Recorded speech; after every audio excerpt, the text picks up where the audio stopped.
What's up, and welcome back to another unboxing review with GizmoSlipTech. Today we have the Legion Slim 5 with a Ryzen 5 7640HS RTX 4060, and it's also got a full HD plus, so 16 by 10 aspect ratio, 350 nits display, in a slimmer profile than a Lenovo Legion 5. And this also cost me less money than my Legion 5 as well. So, and the other big thing that you need to know about the RTX 40, 50, 60, and 70 this year is that the power limits really aren't that high of requirements on the those bottom three GPUs, which means that a slimmer laptop like the Legion 5 Slim should be able to theoretically give us very similar performance, at least in raw GPU performance, as the thicker Legion 5, which kind of puts the Legion 5 in an awkward spot if it costs more money and it provides about the same performance level. You know, why not go for the more portable option here? This is the kind of argument, I think, for the Legion Slim 5 being the better choice, or maybe the Legion 7 if you're going for a 4050, 4060, or 4070 GPU model. Obviously, if you go for a 4080 or 4090 model, you're going to have to spend more money, obviously, and you're going to need a thicker chassis if you want to pull the higher wattage requirements that the 4080 and 4090 require, which usually means a less portable system unless you severely power limit the 4080 and 4090, like in the Zephyrus G14, for example. So I would invite you to like this live stream. We're going to cover all of these topics right here. We're going to start by comparing this laptop with 5 other top deals right around the $1,000 price point, including some more portable options. We're going to unbox the laptop. We're going to check out the power adapter. We're going to do a quality control and flex test. We're going to take the laptop apart, check for upgradability. We're going to analyze and review the ports included on the system. We're going to check the webcam, if it has Windows Hello or not. We're going to test the keyboard and mouse, test the display's brightness, contrast, and of course, response rate in Apex Legends when we actually game with it. We're going to game with it with 10 different games today. We're going to look at the laptop control software with the Lenovo Vantage software. We're going to do a speaker test, fan noise testing, CPU testing, synthetic time spy benchmark testing, and then we're going to do a summary of everything we found out about the laptop.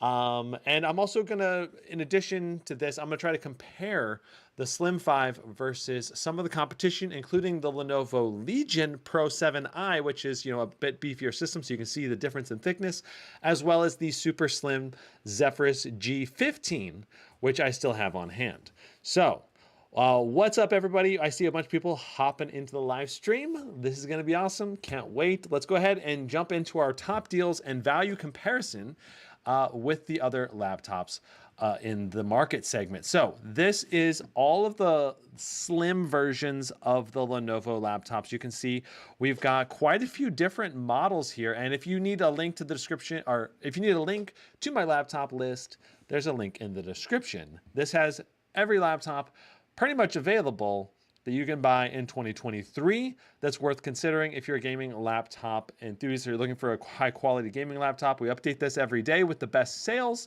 and you can filter this by price, you can filter this by size, you can filter this by performance level, or however you want to filter it. You can search in the model here for any GPU specific. If you want RTX 4060 or the cheapest RTX 4070, whatever you want to do, you can filter and sort this however you'd like. I do recommend using a desktop or a Windows browser, for example, or potentially an iPhone. Android does not work very well on this website, unfortunately. So if you have an Android phone, use a computer if you can.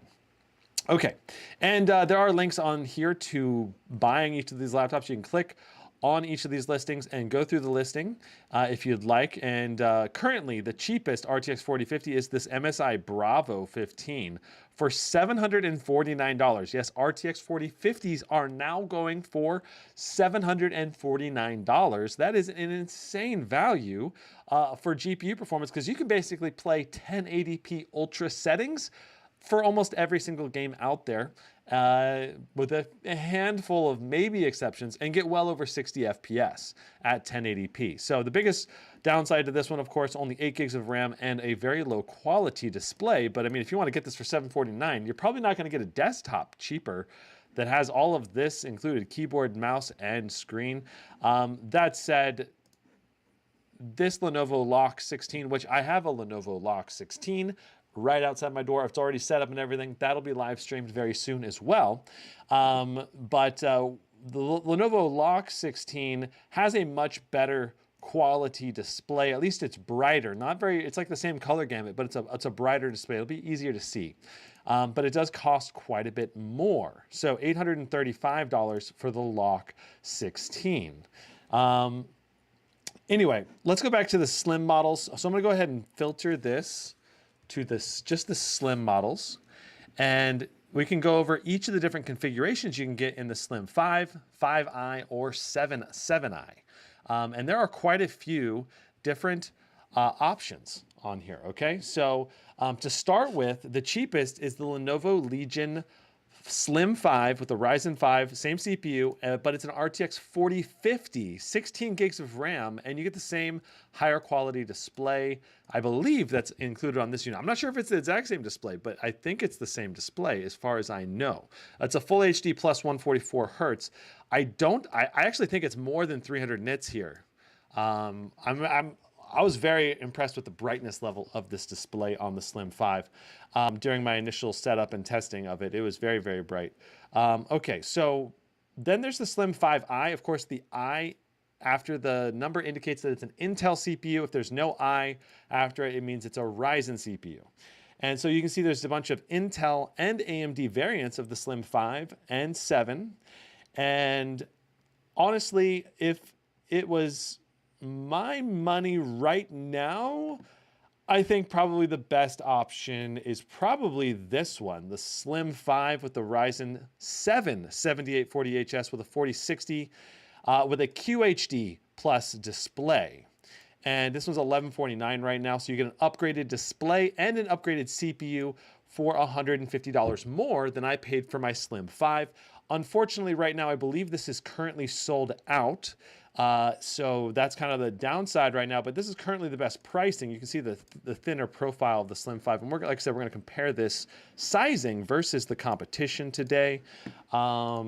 So this one, the highest end model, the Lenovo Legion Slim 7i, has an i9-13900H. Keep in mind that there's not that big a difference between the i7 13700H and the i9 13900H because it's the same number of cores and threads. It's just a higher binned CPU, so it can go to slightly higher clock speeds.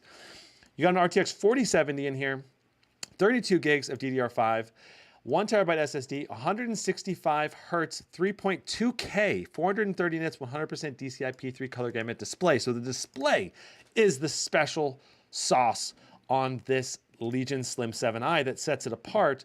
You can see that right now it is actually on sale, and you can use these coupons right here, extra 5 and buy more Lenovo, to get the price a little lower. There's also a coupon code right here, gaming bring your own deal, BYO deal. So there's another code right here, but you can see it's 1701 right now. If we are to upgrade this, I don't even know I recommend the i9 CPU so much as I would recommend the 4070. For only 80 bucks, you can get an upgrade to the 4070. Whoa, that upgraded more than just for 80 bucks. Okay, so yeah, we're gonna not do that. I don't think that that is probably worth it if it's a $300 and something jump. Also, for some reason, our price is now higher.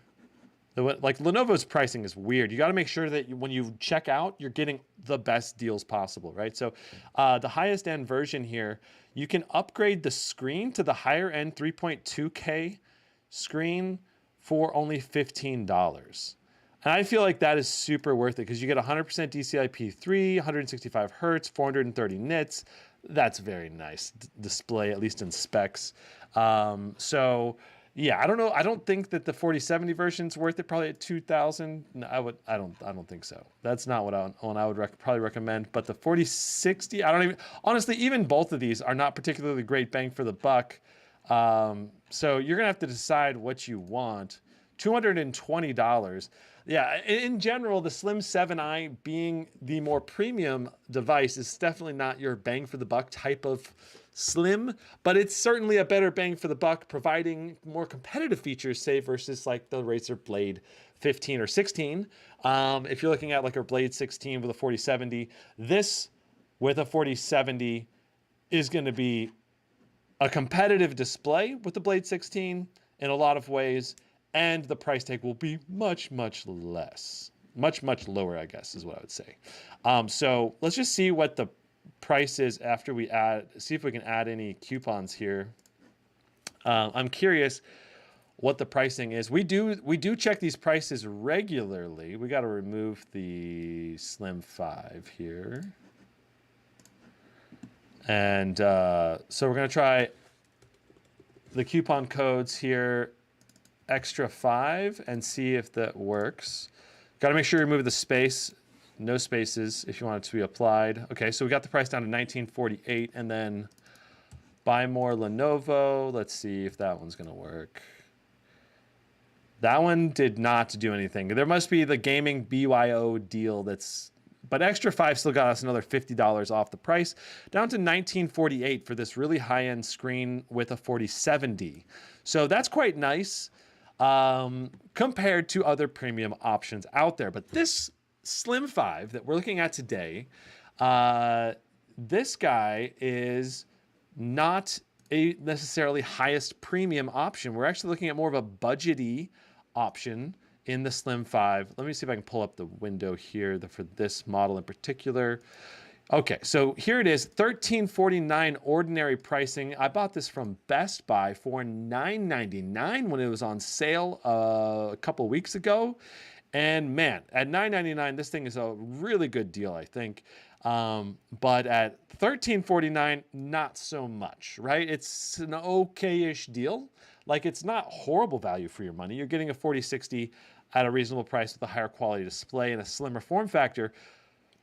But yeah, we need to do all the testing and everything too before we can really come to complete conclusions on it. But just in terms of specs, this guy is okay-ish at $13.49. At $9.99, it's an awesome deal. So I would wait for this to go back on sale to at least, I'd say, $1,100 or less. But like I said, the current best deal is probably either the 4060 variant that is sold out, or maybe if you're okay with a 4050, then you could go with the Slim 5 4050 variant, which actually costs about $71 less than what I bought the 4060 version. So yeah, it's actually pretty comparable in specs because there's not a huge difference in terms of performance between a 4060 and a 4050. 4050 being, 10 to 15% slower, not a huge gap there. Still plenty of power for 1080p gaming, though lower amounts of VRAM, only at 6 gigs of VRAM. So that's the main downside there, in my opinion. Okay, so what are some of the other options? Well, you got the Lenovo Lock 16. This one is $835. We talked about this a little bit earlier. Very good on the ultra budget level, but I would say that the display quality on the Slim 5 series is just a better display quality based on my initial testing with the Lock 16 and this Slim 5. I think the Slim 5, I would buy my Slim 5 at $999 over this Lock for sure, because you get 16 gigs of RAM with mine, and you get the same processor, but you get an upgraded GPU, and you get a much better display. Then you got the Acer Nitro 5. This thing is still on sale. A 3070 Ti with a great display, great value overall for your money at $969. This thing is still one of the top deals out there without a doubt. Lenovo Lock 15 is also on sale, or well, it's technically not on sale, but right now, $1,029 for a 4060 variant with an upgraded CPU. This one might be worth considering because of the specs on it being excellent for the money, but it is a bit chunkier. And it didn't, to me, the Lock 16 felt more of like a budgety Lenovo IdeaPad-ish type of build, where the Slim 5 feels a bit more solid. So as well in terms of build quality. I don't know. I have to do a little more side-by-side testing, but then we have the MSI Katana 15. Now this one has the cheapest 4070 available. If you're just after raw graphics power and you're going to use an external display, this one's definitely one to consider at $1159. Now, if you're just going to use an external display and only rarely use the internal display, or you're going to need to move this thing around a lot, from external display like at the office to external display at your home, then I think the Katana 15 could be a really good option, but the onboard display sucks. It's the same display as the MSI Bravo 15, which is really cheap. So 1159 is, I think, a phenomenal value for the Katana 15. Very portable and slim as well, but it is more of a plastic build, certainly not a more premium build, but it did feel well built, like it's solid but it's just plastic. And it doesn't feel expensive. It doesn't feel like it's going to fall apart, but it doesn't feel expensive. Last but not least, we also have the Acer Nitro 16. I did a review on this guy with an RTX 4070, much better display quality here. And I would say that this is worth the upgrade over the Katana 15 for the much better display, because then you get an excellent onboard display with the Nitro 16, and you get an excellent RTX 4070 and a Ryzen 7 7735HS. I did a review on this one recently, and it's awesome. I really like the Nitro 16. Okay, so those are the top competitors. Again, link to this spreadsheet in the description down below if you want to check out the top deals sections or just filter and search around for different notebooks. Let me check chat, and we're going to get into the unboxing. Here is the unboxing. All right. Brandon, your voice is breaking. Oh, stream stopping. Okay, let me check. Thanks for... Yeah, we are dropping frames. Why are we dropping frames? What's up, Brian? So, let me know if it's going to keep happening or not. I'm going to kind of keep an eye on the stream looking for dropped frames. Not sure why it was dropping frames, but... Santhu says... which would you recommend between the Legion Slim 5 and Slim 7i?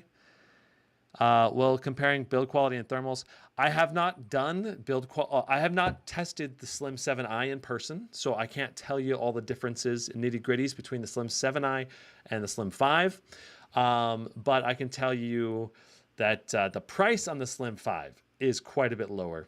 And obviously some of the more premium options with display quality being probably the biggest thing. I'm guessing the keyboard backlight brightness is also going to be brighter on the Slim 7i because it's not very bright on the Slim 5. That's a clear downside I saw in my initial setup. So in Germany, the Slim 5 costs $500 more. Yikes.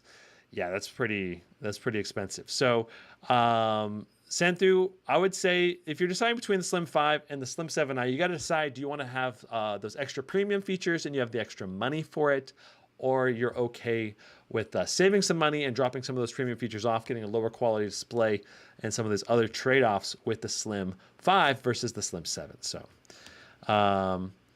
Slim 5 versus Asus ROG M16. Well, we're gonna kind of talk about that a little bit, at least show you side by side the Zephyrus G15, which is very similar to the M16, very similar chassis size. Anyway, let's get into the unboxing, and then we can compare sizes, and of course get into all of the rest of our testing as well. Okay, so here's the box. Very basic box. Nothing in particular special about the box. It's one of the most basic boxes I've seen. Definitely one of the areas in which Lenovo is saving some money because they are not paying for no fancy box. That's for sure. Like, look at this. This is just left out on the side of the laptop. There's not even a box for the power adapter, which is usually a pretty standard feature.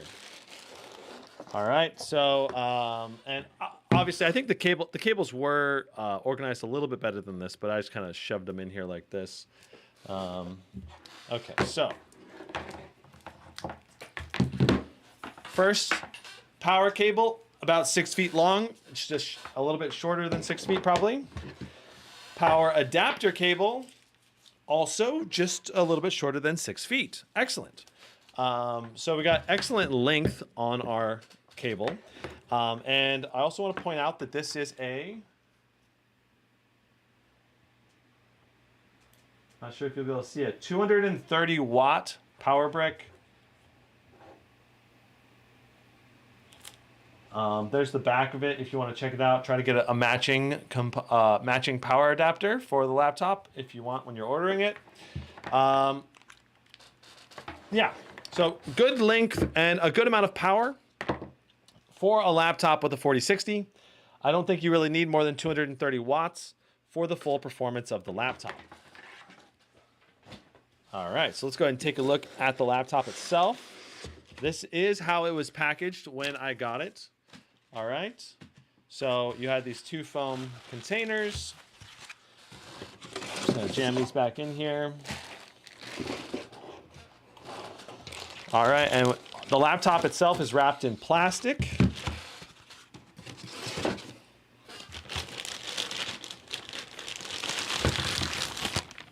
All right, and there's the laptop.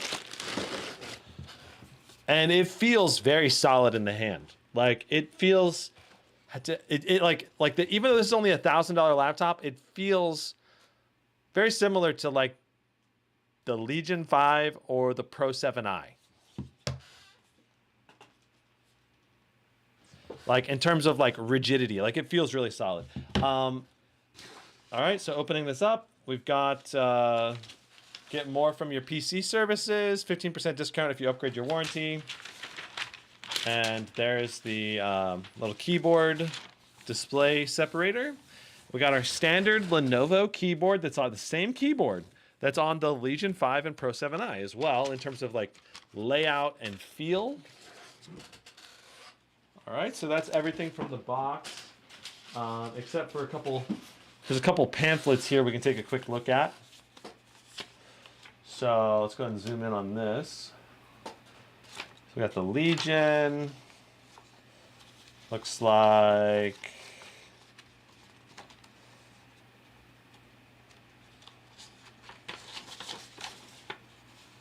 all right, well here's some shortcuts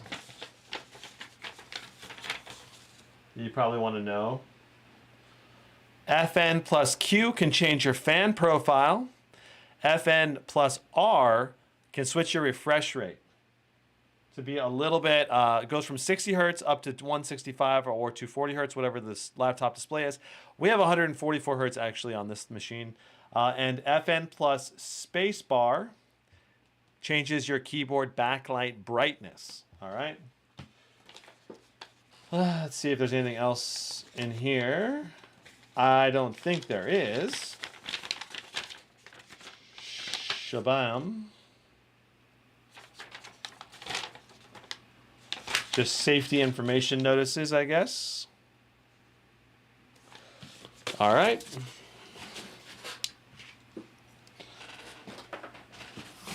So overall, super simple laptop unboxing. And wow, like initial impression of the Hinge is excellent. It feels very premium, in my opinion, opening and closing this. And it has this nice magnetic shunk to it at the end. And you can lift it off with one finger, no problem. All right, what's up, Lance? About this laptop, but I'm going to return it because it feels like there's a lot of problems when just trying to game. Well, we'll have to see what we run into Dark Dragon today. I don't know if that's going to be, we're going to run into any issues like that. Let's go ahead and do a little overview of the laptop. So we have a metal top lid, all right, with the Legion logo, just like the Legion 5 and Pro 7i. We also have our little emblems here on the back. These do not light up for the ports right here. So HDMI indicator or power, you know, little things like that. And then let's go ahead and just go over the ports real quick. So we have a full-size SD card slot right here. That's nice. Webcam shutter button right here. Fan exhaust over here on the right. On the rear, we have two USB-As, a LAN with the downward-facing Ethernet here, so you're going to have to lift the laptop up probably to reach that. Should be an HDMI 2.1, and then we have our power cable. On the right side, we have two USB-Cs. This one says it has power delivery, and there's a headset port here as well. So that means this laptop has two USB-Cs, two USB-As, a full-size SD card slot, Ethernet, HDMI 2.1. That's really nice selection of ports for a slimmer laptop. I would say it's on par or better than most other laptops in this price segment and sizing. Now, I want to point out that even though this is called a slim, and it does look pretty slim when you look at the laptop from the side or certain angles, it's actually not that slim to me. It's like slightly smaller. Let's go ahead and do some comparison.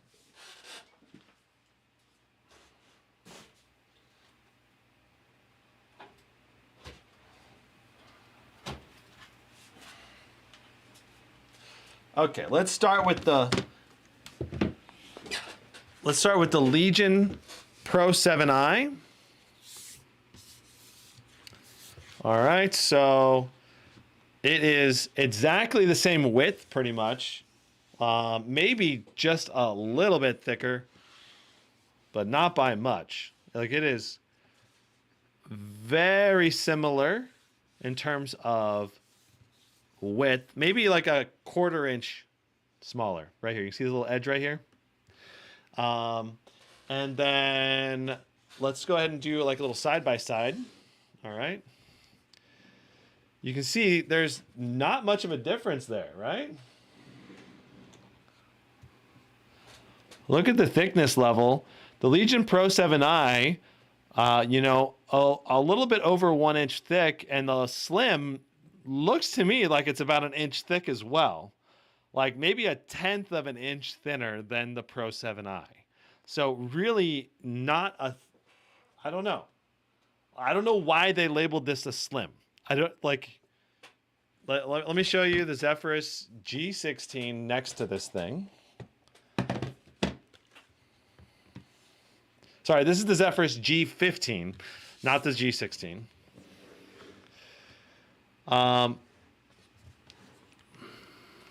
You gotta, let me back it up a little bit. Okay.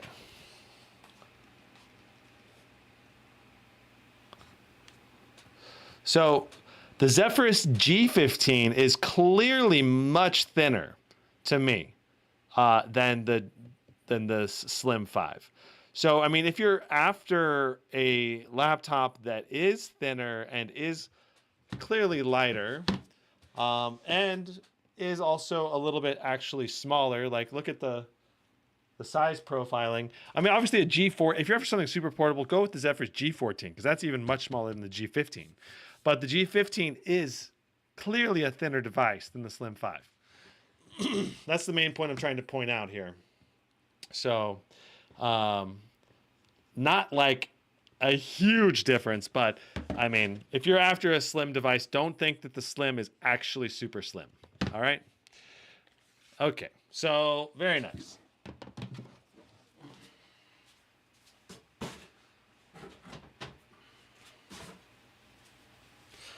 Now, I want to point out the hinge design, which I like this hinge design on this laptop. Look at, it's like it's very similar to like my Blade 18 hinge design, where you get like the whole bar going through here, and then the screen latches in to the sides here. I like this. It's a very high quality hinge design, and it feels very stable. That's the other thing. It can go 100% back, but it feels exceptionally stable and sturdy. There is some wobble, but it's like when you're moving it, you have to apply a good amount of pressure to move the hinge, and there is a nice shunk to it when you close it. Okay, so moving through the keyboard, let's go ahead and do a quality control test on the keys here. Looking for anything that's loose, vibrating, or making noise. Everything feels good. Touchpad is plastic. This is not a glass touchpad. That is one area that a Lenovo definitely saves some money here, okay? So I like it feels good. Like this touchpad doesn't feel terrible, but it does not glide as smooth as like the Zephyrus touchpad. That just doesn't feel as smooth. And Lenovo, I think the glass touchpad versus plastic touchpad, like plastic touchpad is one of the ways in which they're offering these laptops at lower prices. Okay, so that's one difference between, say, the Zephyrus series this year and this laptop right here. Okay, let's go ahead and do a flex test around the entire chassis here. All right. So let's go ahead and press. Boom. Okay, very little flex. Basically, I'm pushing down the rubber feet right there, and that's it. Like it does not feel like there's hardly any flex. A little bit of flex here in the middle, no flex on the left. Oh, quite a bit of flex over here on the upper wrist rest area over by the keyboard here. Some flex here as well. About average, not terrible amount of flex, but this is definitely more, I think, than the Pro 7i, for example, has on it. Going to the top, no flex up here. Just a little bit of flex in the middle, not much at all. No flex in the corner. A little bit of flex on the side. So mainly this area right here in the middle has some bouncy flex part to it, including the upper wrist rest areas here, which I would actually have hoped they would make this feel a little bit more solid here, but that's not bad. It's average-ish. It's just not exceptionally good or anything. Okay. All right, let's go ahead and check our to-do list here. So we've checked the quality control of the laptop. Time to disassemble the laptop and check for upgradability. Now, I have not taken this laptop apart yet at all, so this is going to be a fun adventure. Hopefully, it's not too hard. So iFixit toolkit, link in the description if you need some tools for opening the laptops. That said, this is just you just need a Phillips head screwdriver to open this guy up, which is not too hard to get, but it does need to be a small one, right? And the nice thing about this is that it's a magnetically tipped toolkit. And that's the big thing I recommend when you're buying a laptop toolkit is you want something that's magnetically tipped, and then you need some plastic prying tools because you almost always need those to open any laptop. And when you have a magnetic tip, it just makes it so much easier to pull these screws out of the system. And or if you'd like a screw drops into the keyboard or into the computer somewhere, you can easily get it back out using the magnetic tip. So those are probably my biggest things that I recommend in terms of if you're going to get a toolkit, make sure that it's magnetic tip, and then also this thing spins right here on the back of the screwdriver. Makes it easy to remove screws that way as well. All right.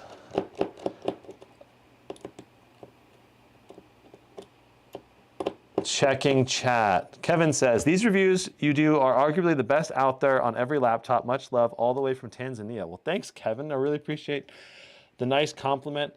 I try my best to put a lot of effort into these reviews, so thank you for appreciating that. Yeah, it's always tough when someone's just a negative Nancy or something. Like, I don't know. Like, I had this one guy comment, like, your reviews are trash. They don't even help. After all this testing you do, it's not even helpful, or something like that. Or they're like, it's just an ad for the laptop. Like, as if they didn't watch, obviously they didn't watch any of my negative reviews on some of the other laptops that I've not liked either. So it's like, I just try to be as honest and helpful as possible. So anyway, all right. Okay. Keanu Steve says, hey there, love your work, man. Got to ask, is it worth to buy a laptop worth $1,000 or should I wait until Black Friday season? Well, honestly, right now, I feel like the laptop prices have dropped a lot compared to where they were at launch, even a few months ago. Like, right? Like, they basically were announced about 6 months ago now. And since that time, like the Katana 15 has dropped $350. Like this thing dropped $350 on sale.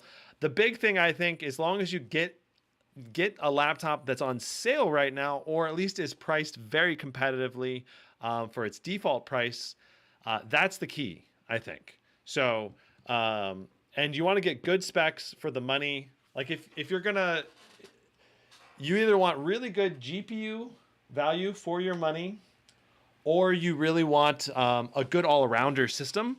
So like I would say either go for something that has very good CPU, GPU specs and a mediocre display if you're mainly going to use an external display. Otherwise, try to get a good all-around system with a great display on it. And obviously good cooling and all of that. And like I don't. There's so many good options right now. It's hard to like be like this is the best one. But okay, let's try to get this thing open. All right, so there's no RGB lighting along the front like the Legion Pro 7i series. I don't know. Trying to get this thing started. I might want to actually use the guitar pick.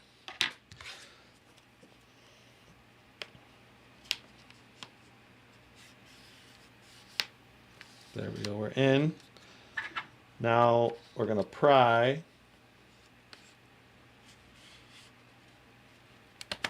There we go. All right. I'm going to go ahead and take this all the way around the sides. Down the front. Down to the back. And this thing's popping off pretty easily.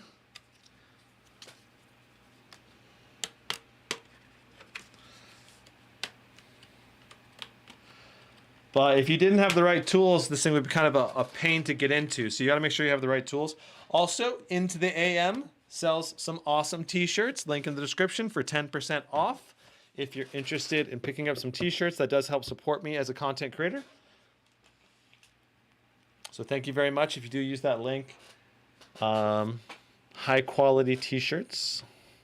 And they have basic t-shirts. They have graphic t-shirts. They have a lot of different things now. They used to just have graphic tees, but they got a lot now. Okay, so let's take a look at the internals. Do keep in mind that this thing is,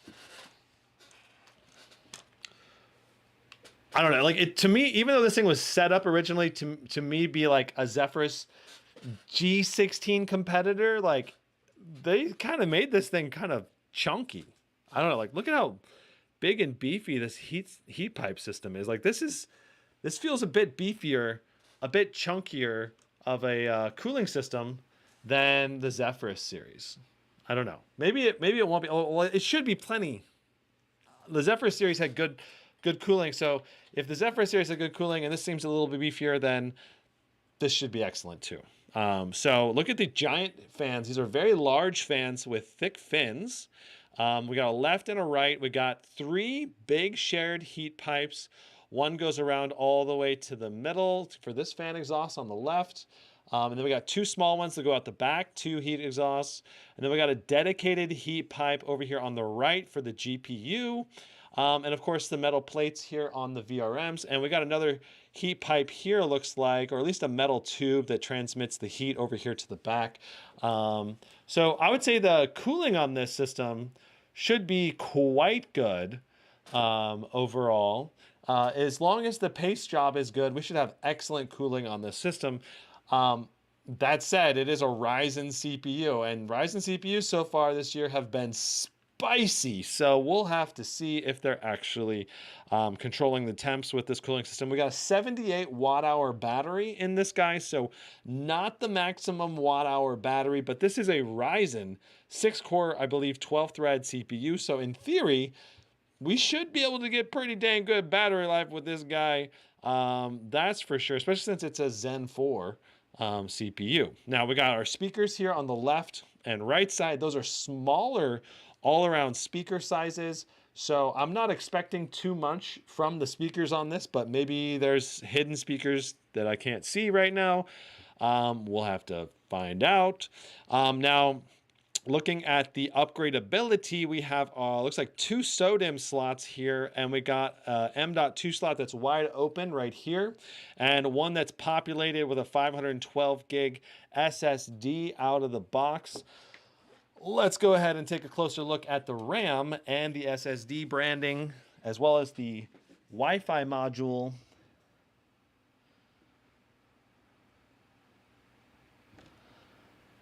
Trying to see what the Wi-Fi brand is.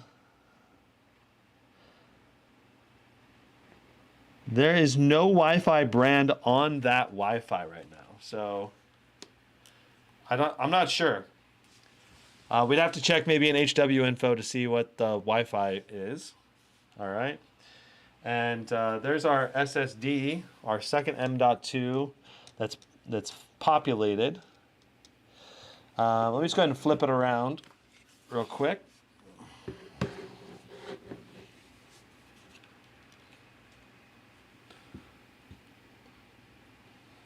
And so yeah, it's an SK Hynix 512 gig PCIe Gen 4 SSD. And let's go ahead and flip this back around this way again. And now the question is, are we going to take this metal shroud off of the RAM? Let's go ahead and do it. But before you do that, you definitely want to unplug the battery. Now, chat, do not let me forget to not plug the battery back in.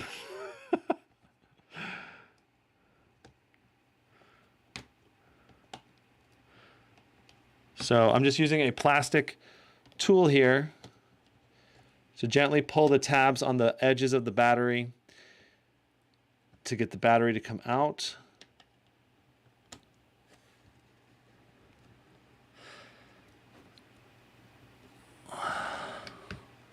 Okay, there we go. So battery is up and out.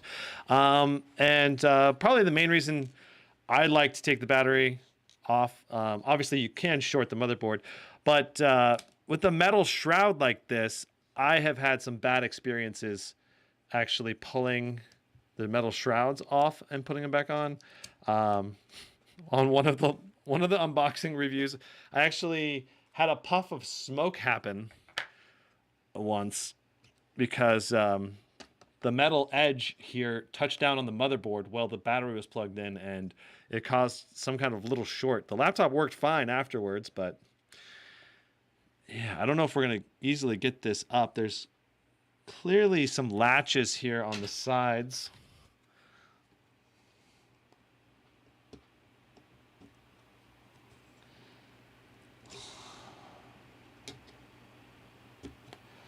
I don't want to, I don't want to damage this, but that's the thing. Like, users that want to upgrade their RAM, they're gonna have to deal with this little mini nightmare with this shroud. I don't know. I need to move the laptop probably into my lap to get a better grip on this thing. Get it closer to me so I can see what's going on here. So yeah, this thing is not an easy shroud to take off.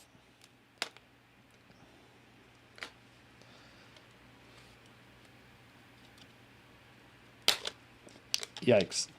All right, so I got it, but I did bend the metal here a little bit. This is just going to be aluminum, so it's going to easily bend back. But you want to make sure you bend it back the same width. Otherwise, it'll go into the motherboard, which is not good. That'll cause a short. So here's the RAM. Looks like it's a Samsung RAM. Can you read that? Let me see if I can hold it a little better. Schwam. All right, looks like 2 8-gig sticks, PC, so DDR5 5600 Samsung RAM, 1RX16. So that's the RAM that's included with this laptop. Now let's go ahead and see if we can put this back together or not with the tinfoil piece there.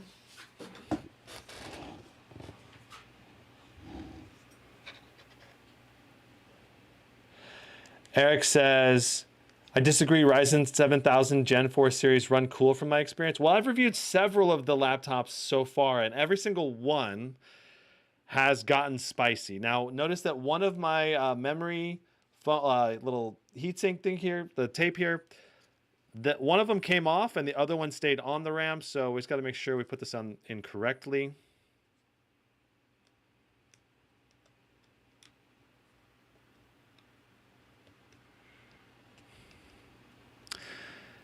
Yeah, and this is why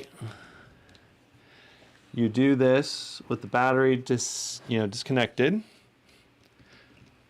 All right. There we go.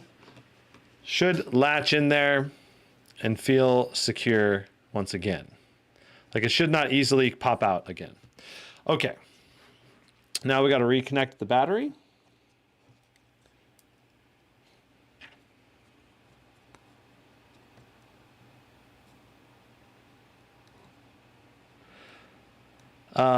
Regarding Ryzen CPUs running hot, right? Okay, so the thing about that is that the Ryzen CPUs have been running hot, but here's the thing, like almost every single laptop that has ran hot with the Ryzen CPU has ran hot because it's going to like a very high wattage level that it doesn't really need to go to. Like it might be pulling like 80 or 90 watts on like the top end 16 core CPU in dead space, but it really doesn't need to pull that much. Maybe it only needs to pull 40 watts and it can give just as good a performance. But when it's pulling 70 or 80 watts, like in the Zephyrus Duo 16, it's ramping the temp way high. Or in Cinebench R23 all-core multi-loads, very hot temps in almost every Ryzen chip that we've tested so far, but also very good performance. Very good performance, and I don't think it's necessarily dangerous. It's just most people don't like to have temps be that high. So there's the insides. Overall, we got good upgradability, 2 SODIMM slots, a little bit annoying to get to, but we got a free M.2 for a free storage upgrade for a quick and easy one. And the Wi-Fi is also very easily accessible. Our battery is plugged back in. Let's go ahead and get this thing put back together.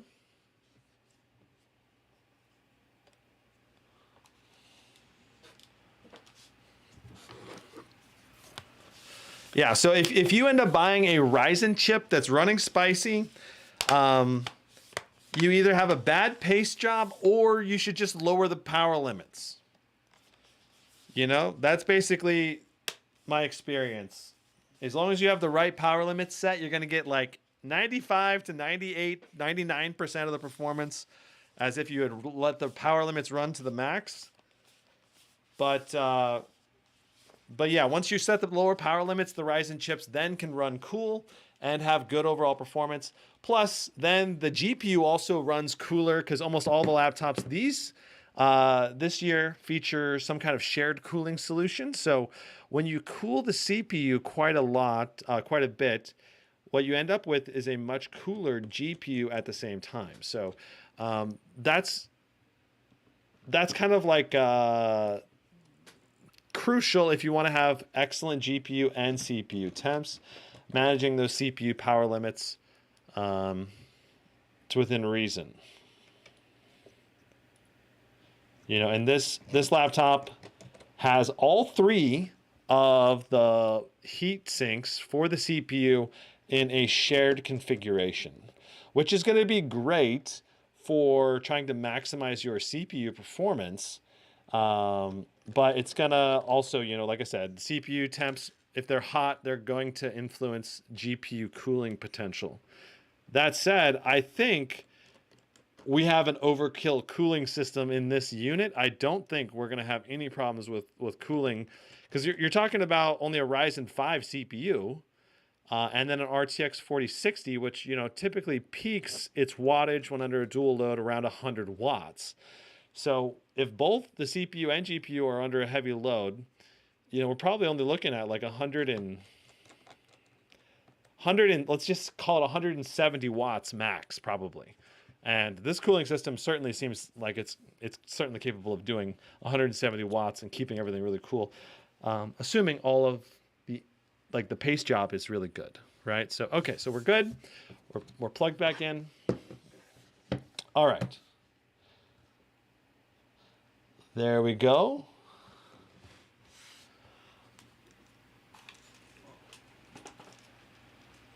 Let's go ahead and see if we can. Oh, we're not going to be able to power on probably because we unplugged the battery. We can try. Looks like it's still powering on. Nice. I'm going to go ahead and get the power plug plugged in here.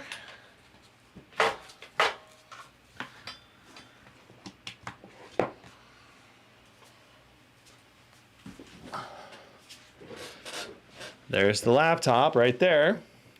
And you can see the keyboard backlight.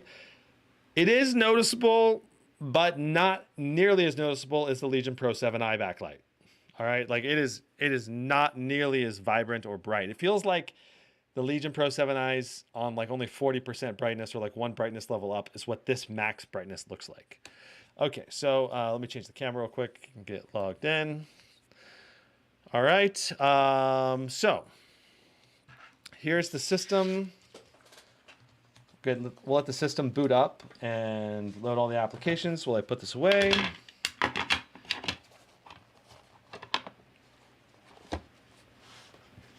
Why do they still have stickers over the memory chips if they're using thermal tape to reduce heat? Does not make sense. Pull those stickers off and clean it up. That's a good observation, Lance. I gotta imagine the stickers probably still help because that whole metal shroud around it probably is part of basically becoming a heat sink. But okay, so that's the display at maximum brightness right now. It is very bright to my eyes. Let's go ahead and do our camera test. And let's see if there's a Windows Hello. There is no compatible Windows Hello face cam. All right, so no Windows Hello on this unit. I was not expecting there to be, but I just wanted to make sure people saw that. All right. Here is the webcam quality. Let's go ahead and give you a little check out here. So even though I'm kind of ish in the studio-ish lighting, looks a bit gray, I would say, and definitely got a lot of noise in the image. Lumix is readable. It's some of the that alone makes this webcam a little bit better quality than I would say half of the gaming laptops I've tested this year. Overall, I'd say the webcam is just about average for a gaming laptop. Maybe slightly better than average. Maybe it's in that rough ballpark. Woo. All right, so let's go ahead and see what these images look like and zoom in. So yeah, you could definitely Skype to grandma with this, no problem. But I've got pretty good lighting in this room, and these, yeah, at least for my face is lit pretty well. So overall, I'd say the camera, I don't know, 6 out of 10 or something like that. Certainly nothing special. Okay. Let's talk about the keyboard and show you all the keyboard functionalities as well as show you the Lenovo Vantage software. So let me briefly show you how to control the keyboard functionality. So you open Lenovo Vantage, all right? And then you go down to Lenovo Spectrum down here, and there are 3 different settings: off, 1, 2, 3. These are 3 different quick switch lighting modes that you can switch between. And I believe there's a hotkey. Anyone in chat remember what the hotkey is to switch between the keyboard modes? Maybe it's in here. FN plus space switches between the different profiles. Okay, so, and if you want to do keyboard backlight brightness, I see... Yeah, I don't know. So you can see I'm doing FN plus space bar right now. You can switch it off. You can switch to 1 profile, switch to 2 profile, switch to 3 different profiles. And underneath these profiles, you got 5 different options. So let me go and zoom in on those real quick. So you can do static, breathe, smooth, wave right, wave left. Under the waves, you have no control over what happens other than brightness and speed. You can't change the colors, which is disappointing. I was hoping I could change the colors or make them look better because I don't like how Lenovo does it out of the box. There's also smooth, which is just a color shift, and breathe, which activates and deactivates the color off and on.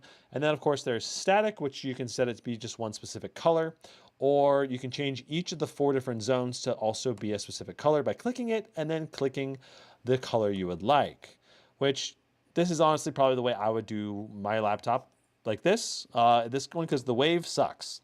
Lenovo needs to upgrade the wave. For some reason, they have it like come on and then turn off. I'm going to show it to you here in just a moment. Okay. So we're going to turn the lights off so we can see this keyboard backlight really well. And here we are. There's the keyboard. Let's go ahead and do, right now we're on static with brightness maxed. This is max brightness right here, okay? Let me show you. Let me grab this guy.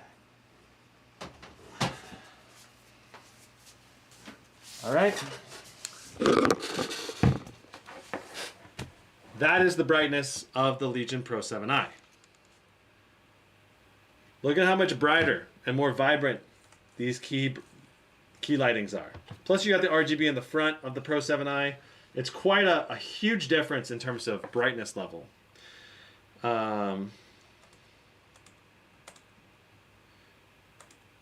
obviously the Legion Pro 7i is also per key RGB, but yeah, way brighter and more vibrant colors on the Lenovo Pro 7i.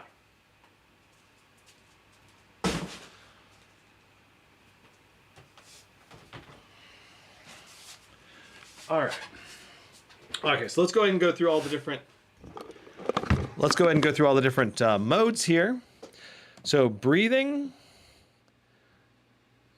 you can have it, activate, deactivate. Smooth is a slow transition between the different colors. Wave right. So it just pops up and then slowly deactivates. It's not very smooth. It's not very gradual. And what I would much rather have them done is don't have the lights turn off. Have it continuously go across, just gradually shifting colors like most other laptops. Like, why are they turning it off and on again? I don't know. It's fine if this is an option, but there should be an option where it doesn't ever turn off. I think it's a big mistake on the designer's part. Maybe it didn't look good for some reason. I don't know. But this to me is not good. Not that good, at least. I would do static. I would pick the color spectrum that you want, and you can change these colors to be whatever you want them to be. And there. Now I got a fairly colorful keyboard. It's not very green. Like, I don't know, these colors just don't look as vibrant as I really want them to look in my mind. But yeah, something like this with red, yellow, green, and blue, I'd probably just leave it on static like this. Okay. Clearly the backlight is good in the sense that, like, when I zoom in on it, it's good enough I can easily see each key. I can see what the functionality is. The secondary functions are lit up, and it's bright enough to be a very functional backlight.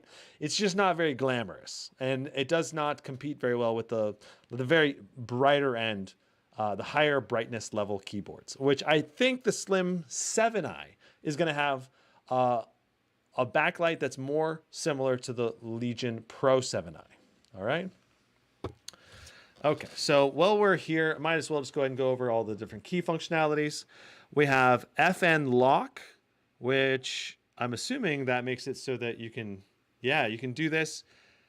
This is cool. So just with a hotkey, FN and plus escape, you can quickly switch to make these all the secondary functions or the FN functions. I love that. I really like that. That's really cool. So we have volume mute, down, up, microphone mute, brightness, down, up. And then starting at the F7 key, we have our monitor switch, airplane mode. I'm not sure what the star is. Let's press it and find out. Lenovo Smart Key. It's the Lenovo Smart Key button. Okay. Then we have our trackpad disable. And this button...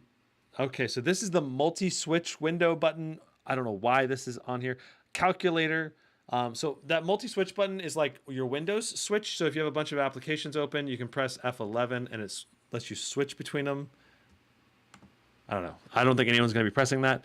F12, of course, has a calculator function. All right, and coming over here to the full-size number pad, or very close to full-size number pad. We got insert, print screen, delete, home, and page up, page down, and you can do secondary functions there with play, pause, stop, and fast forward, rewind. A number pad here is quite nice. We got full functionality for the different key presses, and the enter key is placed nicely for easy use. The arrow keys, I saw a comment complaining about the arrow key placement. I love the arrow key placement. It makes it very easy to find which arrows your fingers are on when they're separated off from the rest of the keys like this. So I really like the arrow key placement, and I think overall this is my favorite keyboard layout on any laptop. And the laptop keyboard feel on the Lenovo laptops are just the best, in my opinion. So far, like they have nice typing feel, nice chiclet feel to them, and the layout's nice, the spacing's nice, functionality is great. Okay, touchpad is large enough. I wish it just was glass. That's all. That's basically my main complaint. It doesn't glide as smoothly as I think it should. But for a $1,000 laptop, it's hard for me to complain about a plastic trackpad too much because most of the other laptops around this price have a plastic touchpad still. And honestly, for a plastic touchpad, this is smoother than most. So it's not bad, but I think most people may not even notice it if they didn't come from a glass trackpad that was smoother, then yeah, this thing feels pretty normal to them. So I don't think that it's a big problem to really worry too much about, but it is something that I think the more premium versions of Lenovo's products should have a glass trackpad instead of a plastic one. But this one being the more budgety version of Lenovo's Slim line, I understand a plastic touchpad. That makes perfect sense. So I'm not going to complain about that, especially in this review right here. So, all right. Time to move on, I believe, to our fan noise testing. Let's make sure that we've gone to webcam quality, ports, display test, and color gamut is next. Let's do that next. All right. Schwamp. Spider 5 Elite. Here we go. Now, here's one of the downsides. With there being no USB-A's on the sides, every time you need to plug a USB-A device into the laptop, you'll have to reach around and plug it in the back. You know, and I plug a lot of USB-A's in still. I know a lot of you probably still do too, but most things are moving to USB-C, so you're more future-proof because the two USB-Cs are over here on the left. Okay.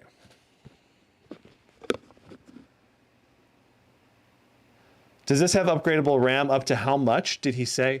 Well, you can get it with 32 gigs directly from Lenovo. I imagine this thing's upgradable up to 64 total. That's typically where they max out at. But unless you're doing highly specialized applications, 32 gigs is plenty enough for basically every single game out there that I know of. I don't think any of them use more than 32 gigs right now. All right, so let's go ahead and get this Spider 5 Elite software license put in real quick. Cool. All right. So we're going to do display analysis. And this display, I believe, currently on the sheet is marked for 300 nits brightness. It feels brighter to me than 300 nits. Okay.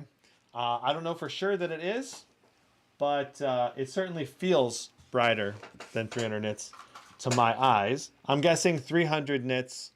I'm guessing 350 nits if I were to guess, or at least maybe even a little more than that. Like this thing might be breaking 400. I don't know. It's really hard to predict right now. Honestly, I'm not sure. It definitely feels bright, but that's also a very bright background that we're looking at there. Okay, so we are currently at 100% brightness. Let's go ahead and do our color gamut test.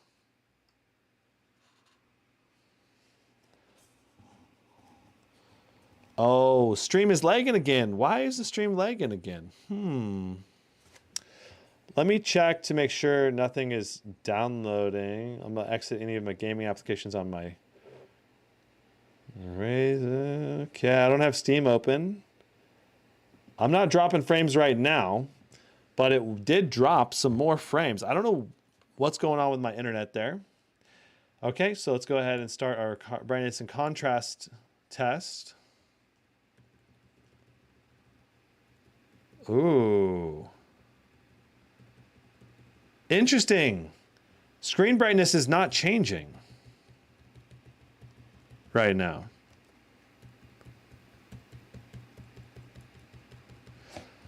Screen brightness is not changing.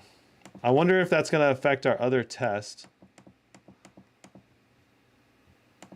Okay, so let's go ahead and restart the system. See if that helps bring our service back here.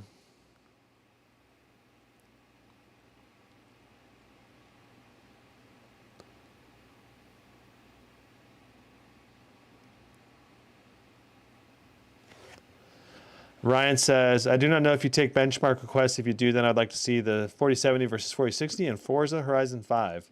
4K max DLSS with 3. If you don't know where I could go to find out. So Ryzen, Ryan, I cannot do a Forza Horizon test because it's not in my regular, I don't own the game. At least not on my benchmark account. I own it on my main Steam account, but on my benchmark account, I do not own it.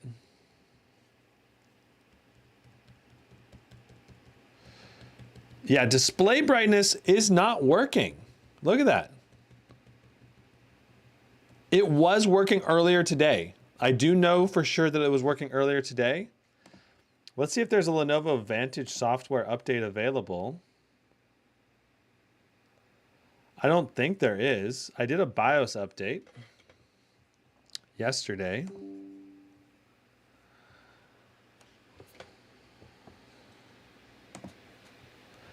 We can check for Windows updates as well.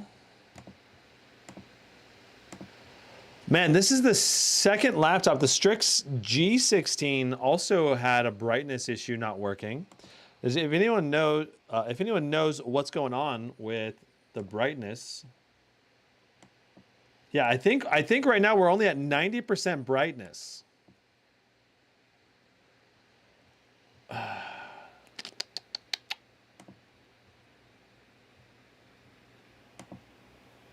Where is it on sale for $9.99? This thing was on sale last week for $9.99. It's currently not on sale. Currently priced at $13.49. But there are other versions of the Slim 5 that are on sale. Check the laptop spreadsheet. I went over all the different versions of the Slim 5. There's a 4050 version on sale for $9.29 right now, which is very similar to this one, but has a 4050 instead for $70 less. Okay. So this is, I'm pretty confident this is not the full brightness of the display.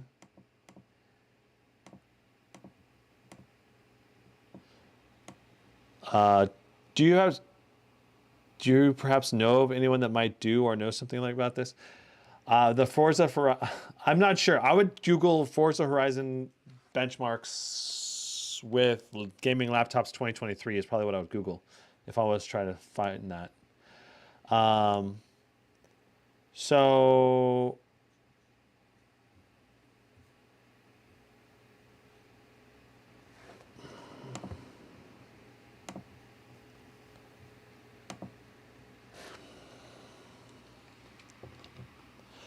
I know the brightness was working. Let me try a hybrid mode.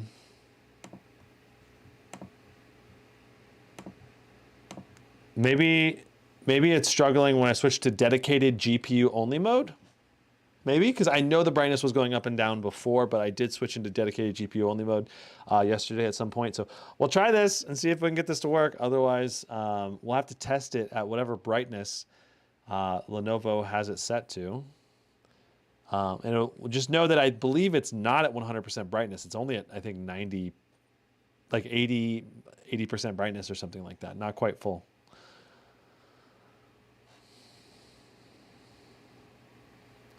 JSS, you just got to restart. It's some driver Windows issue. I did restart once already. It didn't fix it, unfortunately.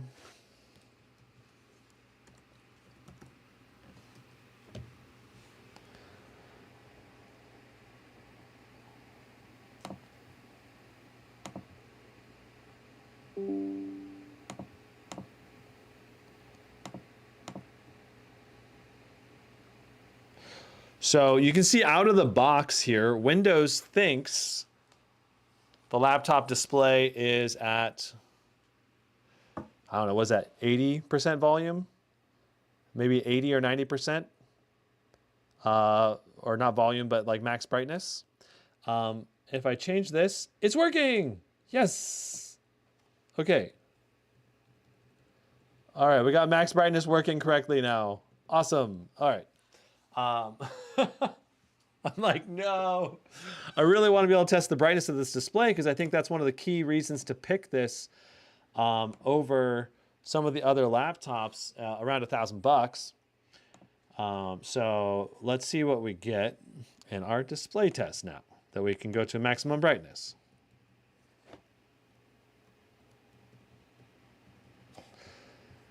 All right.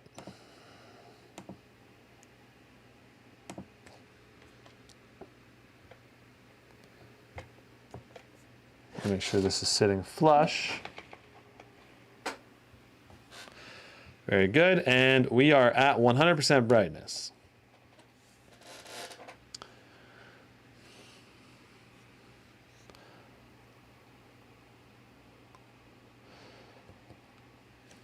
Yeah, I don't know. I think it was the dedicated GPU mode in the Vantage software that may have been messing up the screen brightness.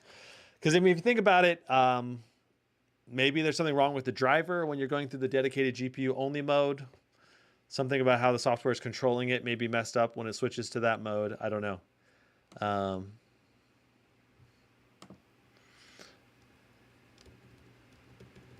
Okay, so we're gonna go all the way down to 0. Wow, that is very dim. I can barely see the screen at all right now.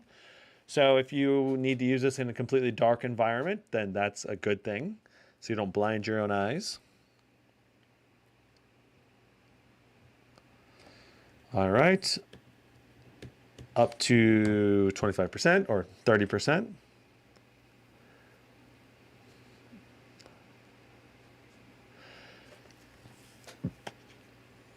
So basically, not sure what was exactly causing us to not be able to control the screen. But if I were to guess, it's dedicated GPU mode is the reason why.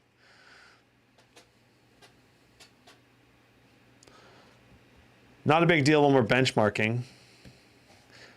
Technically, supposedly, doing the dedicated GPU only mode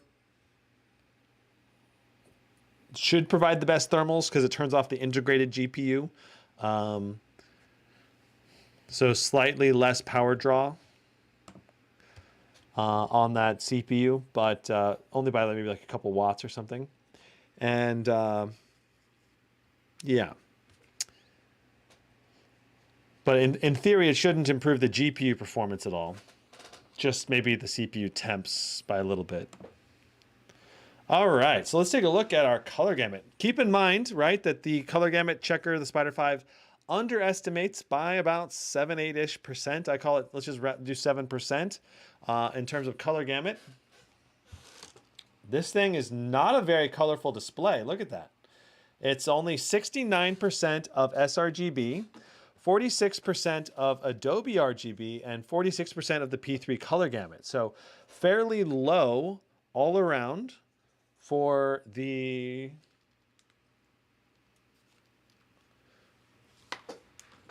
color gamut, that's for sure.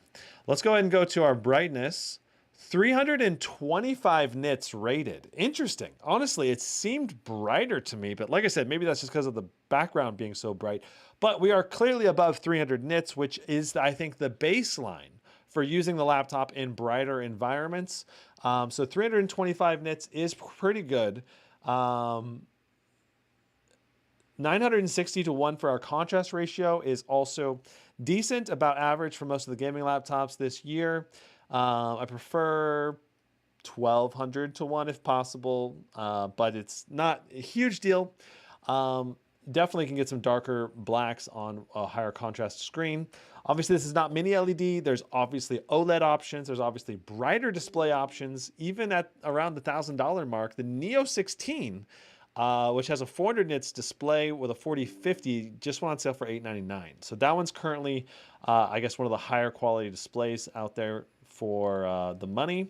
But at $1,349, if you were to pay full retail price for this, I would say this is not a very good screen for your money at $1,349. At $999, this is about average for your screen quality around that price. Maybe a little bit on the low side for color gamut, but for brightness, it's slightly above average because, like I said, about 300 nits is about average around the $1,000 price point.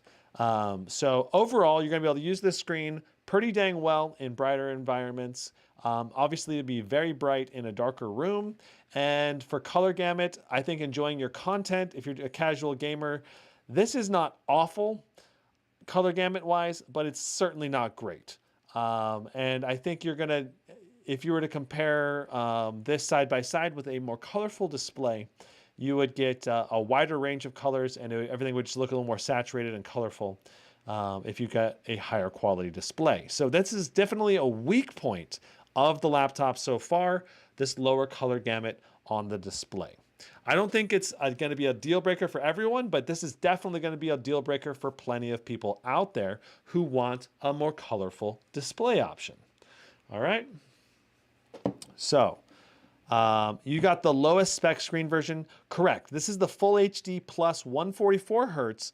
And I think this is actually the same display that the Lenovo Lock 16 had on it. I think this may be the exact same display actually. Now that we've actually tested it, I was thinking it was different. But maybe the Lock was just on a lower brightness level than this one when I was testing it during my initial setup phase, because I set up the Lock 16 and I set up this one the same day. Okay. All right, let's go ahead and do some color sample examples. And let me go ahead and turn the brightness up all the way. I mean, like you can see on the screen, it's a very bright display. Oh, look, there we are. We're live. Oh, there's 70 people online. I didn't even notice. I have not checked at all. Well, hello, everybody. Welcome to the live stream. You can see yourself, kind of. Okay, let me mute this and let's upgrade the quality up to max and bam. All right, so here is the image quality sample.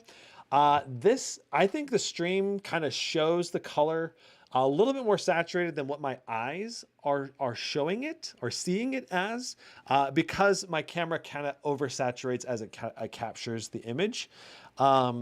But I mean, yeah, when you're looking at it, to me, when I see it, I see a bigger difference right now with this display.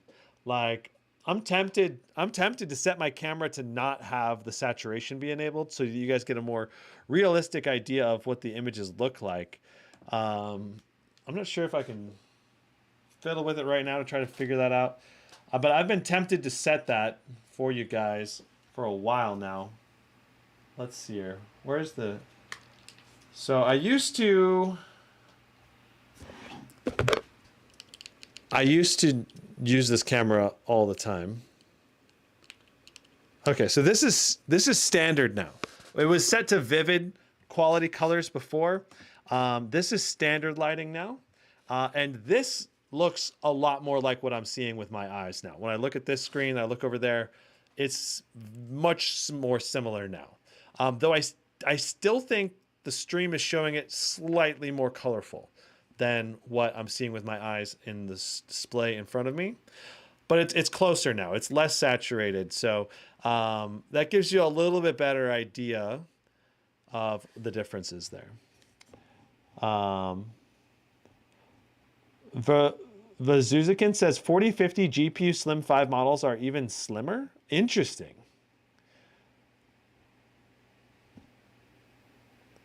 What is the colorful mode? I'm talking about on my GH5 camera right here. Yeah, I'm not sure if you're asking what the colorful these are the color results right there. Okay. So overall, high brightness and lower color gamut display, but it'll be functional for someone on a budget at $1,000. Still, I would say a good display, not a great one. And overall, the color gamut's a weak point, but the brightness of the display is a strong point. All right. Moving on to our next test, speakers. Let's go ahead and test the speakers out on this guy. All right, so we're gonna do our speakers and fan noise testing, and then we're gonna, I believe we're ready to do our benchmarks after that.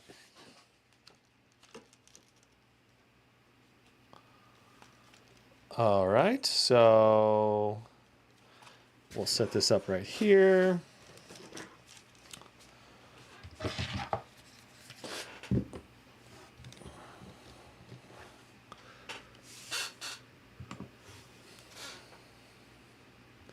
I suppose I should show you the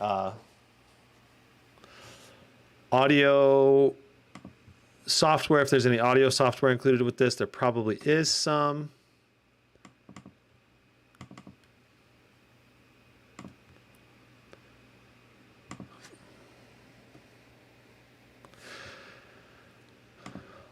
Let me see, is it Dolby Atmos or what is it?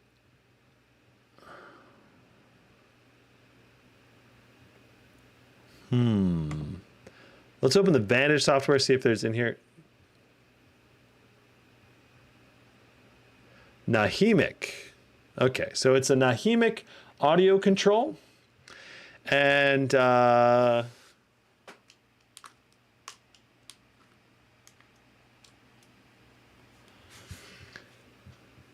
right now we have sound effects enabled with bass, treble. We'll turn on voice, and yeah, let's try that. And the speakers are set to maximum. Beautiful. Let's go ahead and play Peter Spacey Roar. And we're going to set the audio decibel meter right in front. And I'm going to turn the brightness of the display down a little bit so the overall brightness of the shot is a little better. Okay. Here we go. Let's do our bass room audible audios, decibels.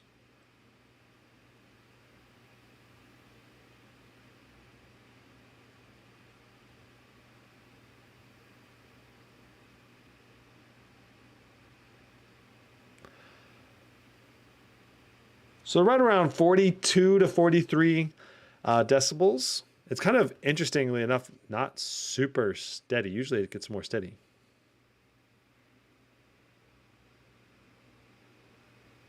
We'll call it 43.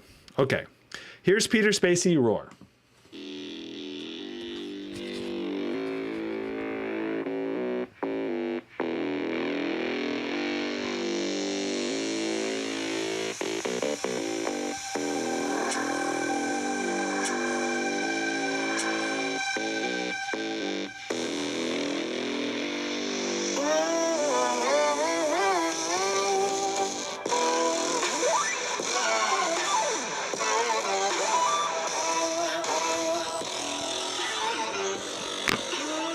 Yeah, so not a lot of bass. There's a little bit of bass there. The mids and highs are not super clear.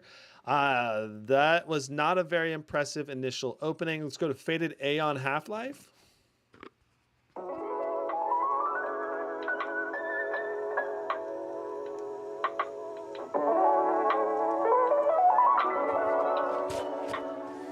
William wants me to play with the Nahimic sounds. Let's do it.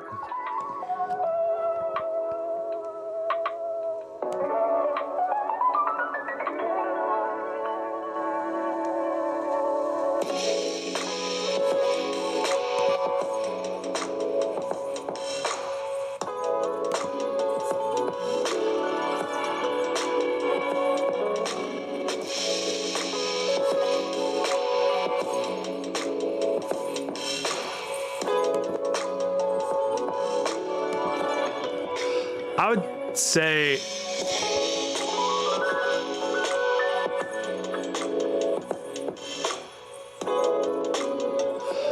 Yeah, I'd say it's better with the Nahimic enabled, just with the basic music profiles going. So if I were to zoom in here, I think this was the best sounding setup where you just have the voices, bass, and treble enabled, something like this.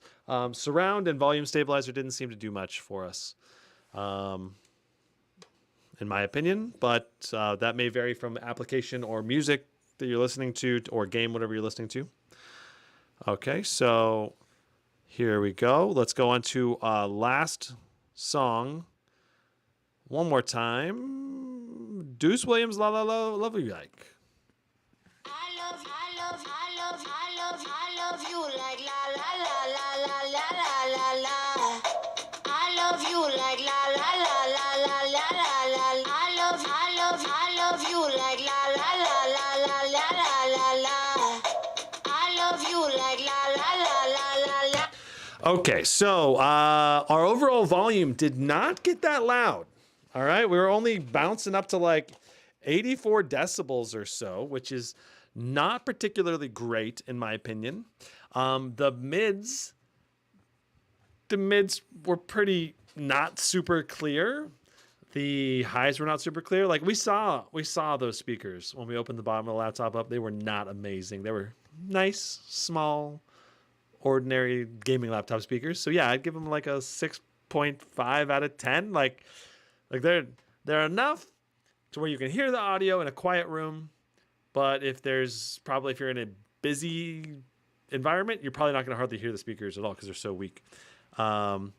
Is the RGB a per key RGB keyboard? No, this is a 4-zone RGB keyboard, and the backlight on the keyboard is not that bright either.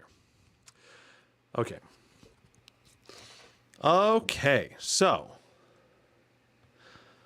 we've done our speaker test. It's time for our fan noise testing. Let's get into it.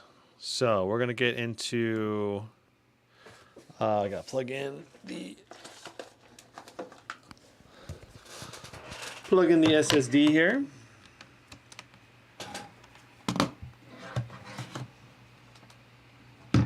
And we'll go ahead and lift the laptop up. All right, so the laptop is now elevated by about a half inch elevation on the back of that SSD. All right, and then let's go ahead and go to 3D Mark. And we're going to load up TimeSpy. We're going to run TimeSpy in a loop, and we're going to go through the different modes. Let's go ahead and go over the control software in a little more detail. I kind of briefly went over the keyboard section, but let's talk more details about how you control this laptop for best performance and all of that. All right, so you get a little dashboard with some info about your CPU, VRAM, all this stuff. It's not very useful. System tools, you can update your BIOS through here. So I did a BIOS update yesterday. You just download, click install. The laptop takes like 5 minutes doing its thing, and then it goes. Now, this laptop does have advanced Optimus. If you didn't notice right there, we can switch actively between Optimus mode and NVIDIA GPU only mode. So we can switch to the integrated GPU when we're in Optimus mode, and NVIDIA GPU only mode is what I would recommend if you want to ensure that I don't know, like the biggest thing about Optimus that's annoying is what happens every time you switch. There's like this delay. Like just right now, I can't move the mouse. I'm trying. I can't move the mouse. Okay, now I can move the mouse. It's about a 4-second delay where you can't use the laptop. So that's why if I'm going to be in high performance mode, I don't need to worry about battery life. I'll just switch it to NVIDIA GPU only mode so I don't have to deal with that stutter and delay. Some laptops switch faster and smoother but almost all the Lenovo ones take this like pause and cause a bit of a delay, interrupting whatever you're doing, which I do find a bit annoying. Okay. So here you can find your crucial system updates. And your recommended ones, you can also click Windows Updates and go to your Windows Update. We can see we're also up to date on our Windows updates. Macro key, you can create your some macros here. I've not messed around with this very much. Power plans. This is nice because you can change your battery charge level that you want. So you can do conservation mode, which you can flip on, which will only charge the battery up to 75, 80% for increasing longevity of your battery, of the lithium-ion battery. Ideally, you want to store it at only 80% juice. If you're regularly draining your battery, you can charge it up to 100% and then drain it and use it. That's no problem.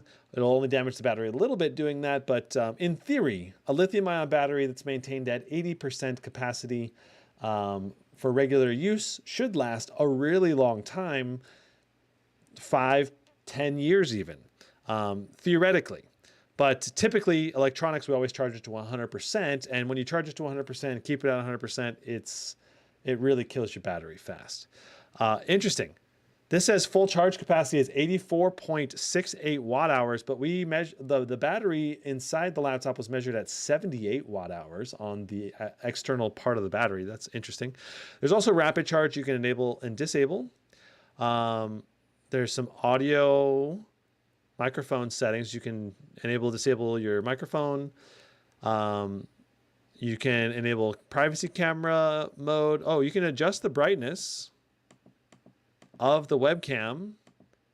This might improve the image quality a bit if you can get the right brightness level.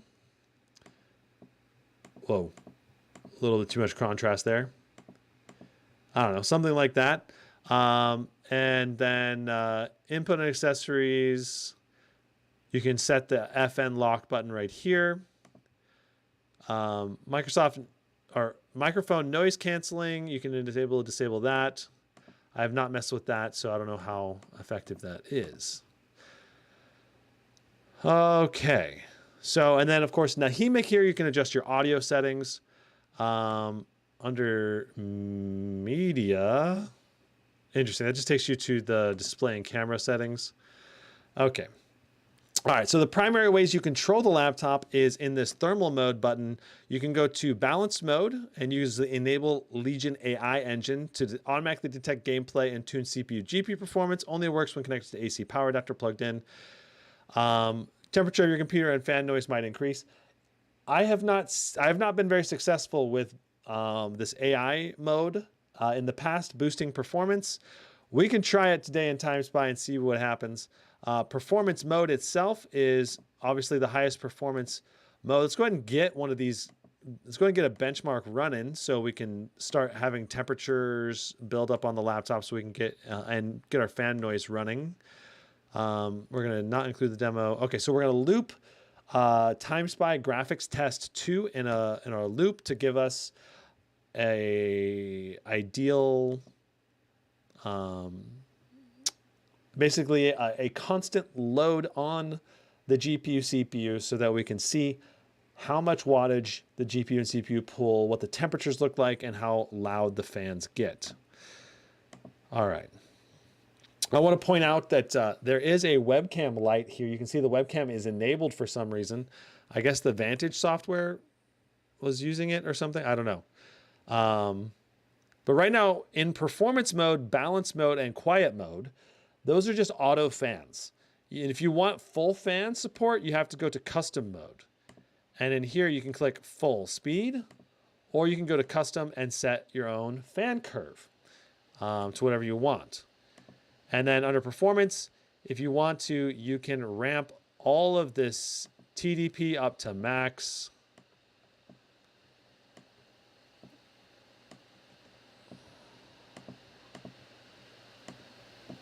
I don't know. Some of these testing, some of this might not work very well,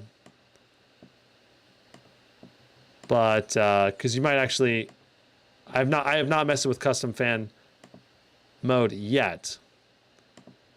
But let's go ahead and get Afterburner running, and let's go to full speed on the fans as well. Okay, so that's custom mode. We're also going to go ahead and get HW info open because the CPU information did not load with MSI Afterburner.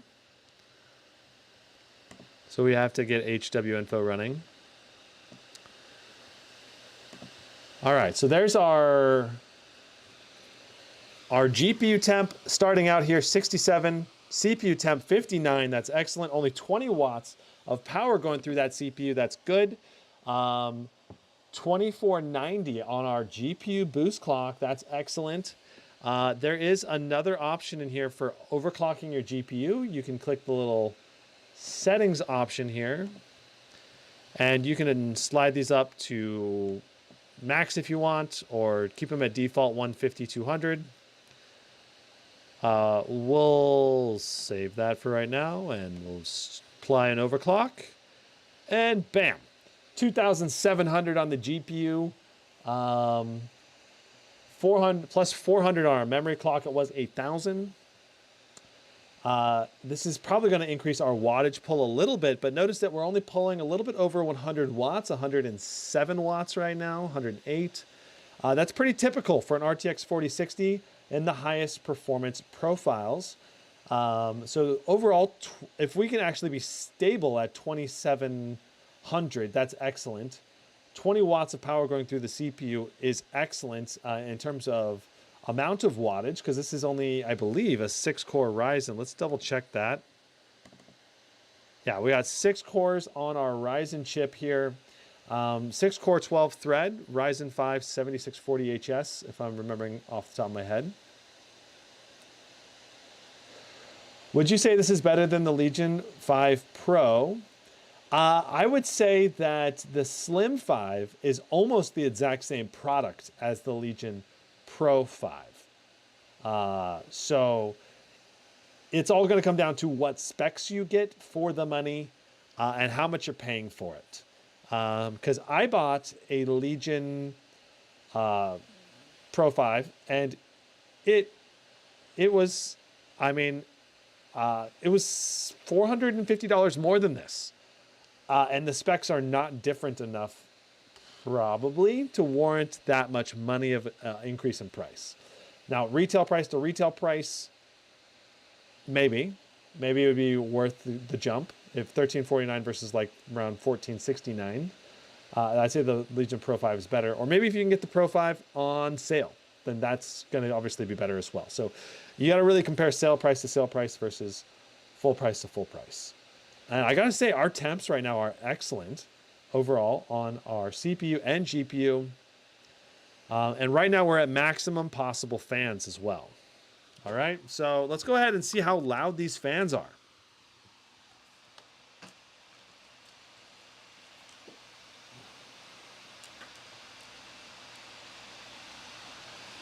Okay, so we are at full speed fans.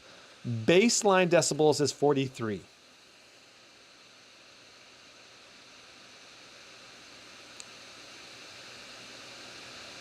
.3 is pretty dang good for a full speed max fan mode.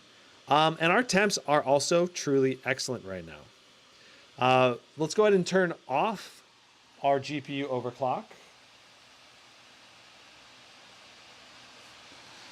All right, we'll go ahead and turn off our GPU overclock. And we're going to go ahead and switch over to performance mode. And now we're going to see what our temps, fan noise, and all of that transition into.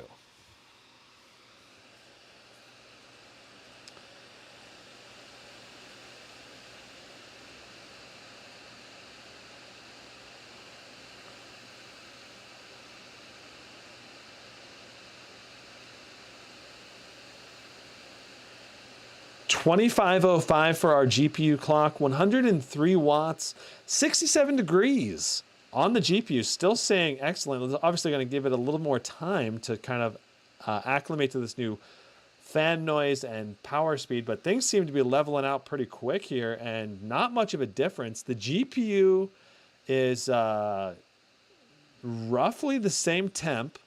The wattage pull is a little bit lower now that we're not overclocking. our CPU at 60 degrees still is excellent.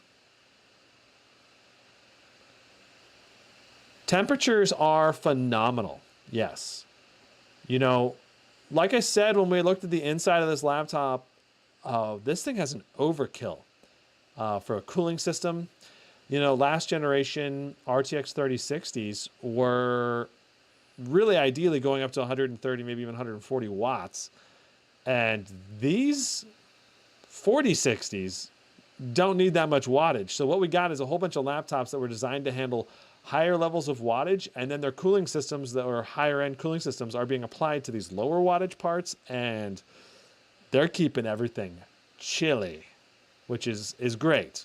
And it gives NVIDIA a lot of room to grow for RTX 5000 series in terms of power limits, and that's probably what they're going to do for the 5000 series. They're going to ramp the wattage higher again, keep the same nanometer, and probably similar architecture, but just increase the CUDA core counts and the power limits. And hopefully add more VRAM, I hope, for 5000 series. What is your room temperature right now? I'm 73, 74-ish degrees Fahrenheit.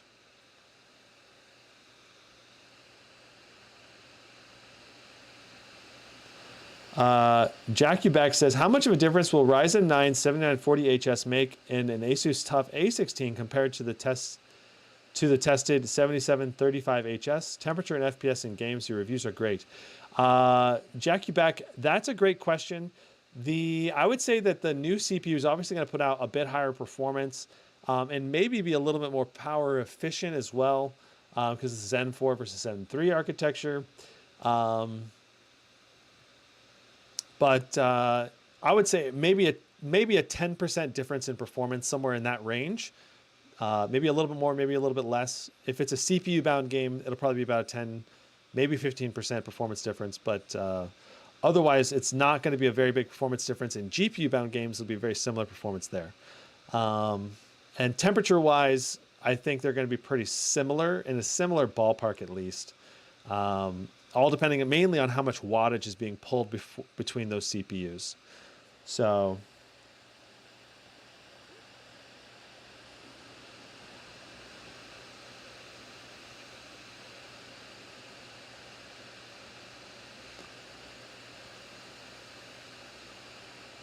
all right. They're going to need more VRAM and better value. Well, I think the value they're providing this generation is really, really good for thin and light laptops. And I think what we're seeing right now, honestly, is that they initially priced, I think, the 4050 too high at $1,000. And we're already seeing $749 for the 4050 now. So, like, I think if you can get a 4050 for $800, maybe $900 if it has a really good screen and other things about it, then that's a good value. And if you can get a 4060 around $1,000 or maybe $1,100, that's really good value. If you get a 4070, $1,200, $1,300, $1,400, depending on how good the screen is and the build quality and all of that, then you're talking really great value RTX 4000 series. For the 4080, if you can get a 4080 for less than $2,000 or right around $2,000 with the GP68 or the Legion Pro 7i or Omen 17, that's really good value. But the thing is, there's a lot of laptops, like the premium laptops, like the Scar series, sorry, I moved the camera. The Scar series, the Razer, the MSI laptops, those ones, the high-end premium laptops, super overpriced compared to the value 4080 and 4090 laptops. So you're paying such a premium tax to buy a Razer, Scar, or MSI laptop, basically. And if you go with one of these other brands that are not marking up the laptop price so much, you're going to get just as much performance, or like 99% of the performance typically, just with a lower quality display and chassis. And you'll save like potentially anywhere from $600 to like $2,000 and have almost no performance difference in terms of usability. Okay, that's a good example of the temps. Let's move on to our audio. Let's see how loud performance mode is. So keep in mind, we're not on max fans anymore. We are in performance auto fans.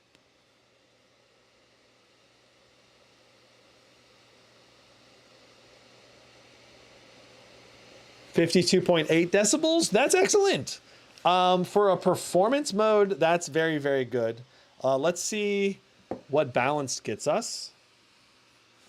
I imagine balance is probably going to give us similar performance,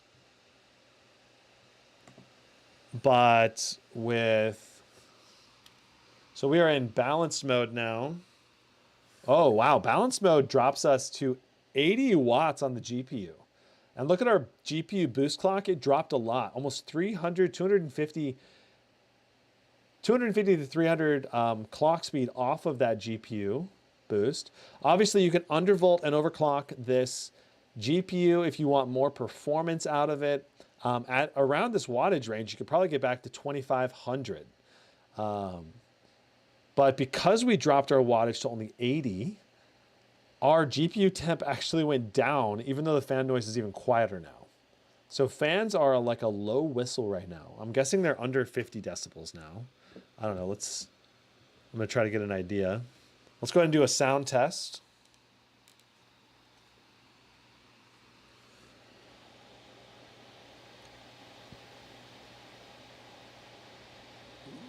We'll call it 48 decibels for balanced mode. That is phenomenal. And our temps are actually the best temps that we have seen. So if you're after 1080p gaming with a fairly quiet fan, then this is pretty good. Let's try enable AI engine. All right. AI engine has been enabled. Let's see what happens. Okay. All right, AI engine, do your work. I'm ready to see the performance gains. Come on, AI. Everyone's talking about AI, how amazing it is. It's making the stock market climb like crazy this year. And look at the AI doing absolutely nothing. It did not change our wattage, fan noise, power limits, or anything when we activated AI mode. I wonder if AI mode needs me to restart it. Let's try. Maybe AI needs me to open the application and then the AI detects it and then it runs it, changes it. Or maybe it needs me to run a specific game that it's been pre-programmed for a performance profile or something. I don't know.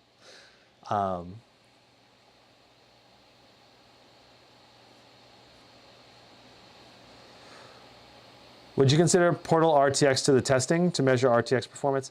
I think it's better to do, kind of like what Baca said, is any game sponsored by NVIDIA ray tracing is a bad game for unbiased testing. Because if any game I test, I want to be able to test it on AMD Radeon GPUs as well as NVIDIA GPUs, and hopefully keep it as fair-ish as possible, right? So if Portal RTX was definitely, I believe, it was a sponsored NVIDIA. I believe there was modders that made the mod, and then NVIDIA basically worked with Valve to make a new or update the official game or something. I can't remember exactly, but it definitely, NVIDIA had their fingers in it, I believe. So, okay. So looks like we're not seeing any performance improvement from enabling AI. Nothing. Our clock speed is the same as it was. Let's check our fan noise.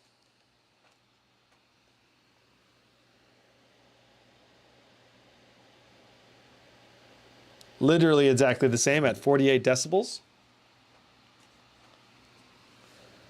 So let's go ahead and switch to quiet mode. Quiet mode, dropping us down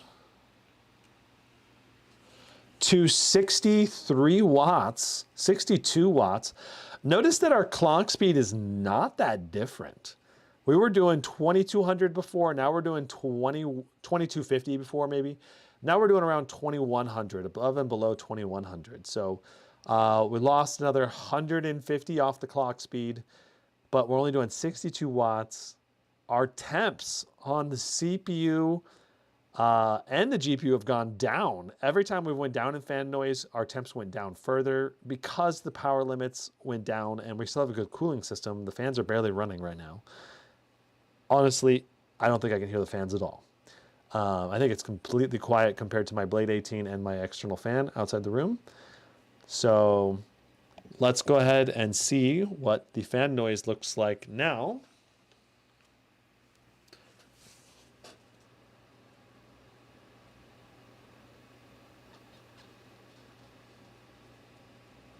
Yeah, completely quiet, below 43 decibels, which was our baseline.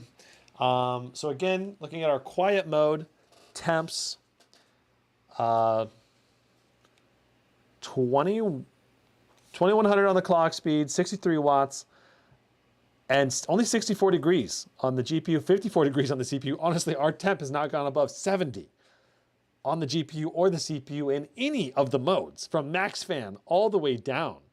That is impressive tuning from Lenovo. All right, that is very good tuning from Lenovo. There's no denying that they put the effort in to customize this to be awesome. All right, can we do, no, okay, so GPU overclock is only available in performance mode or balance mode or custom mode. So if we do the overclock, it does not affect quiet mode. All right, so let's go ahead and run.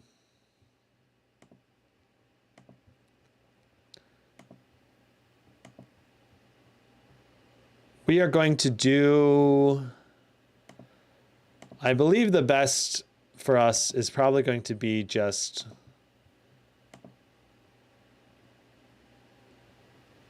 we're going to do no overclock, performance mode. All right. Performance mode, no overclock. Let me go ahead and turn off the lights behind me there. All right, cool. And I'm gonna also go ahead. I've been using the touchpad the whole time on this Legion Slim 5, and it's been no problem at all. Okay, so I switched to performance mode, and the fan's really ramped up, and we're not even under load right now. Kind of interesting. Okay, so we're gonna go ahead and do performance mode. No overclock included here. I think most users probably would flip that overclock button on. But let's go ahead and do Time Spy. We'll just do a standard run. And let's see what we get.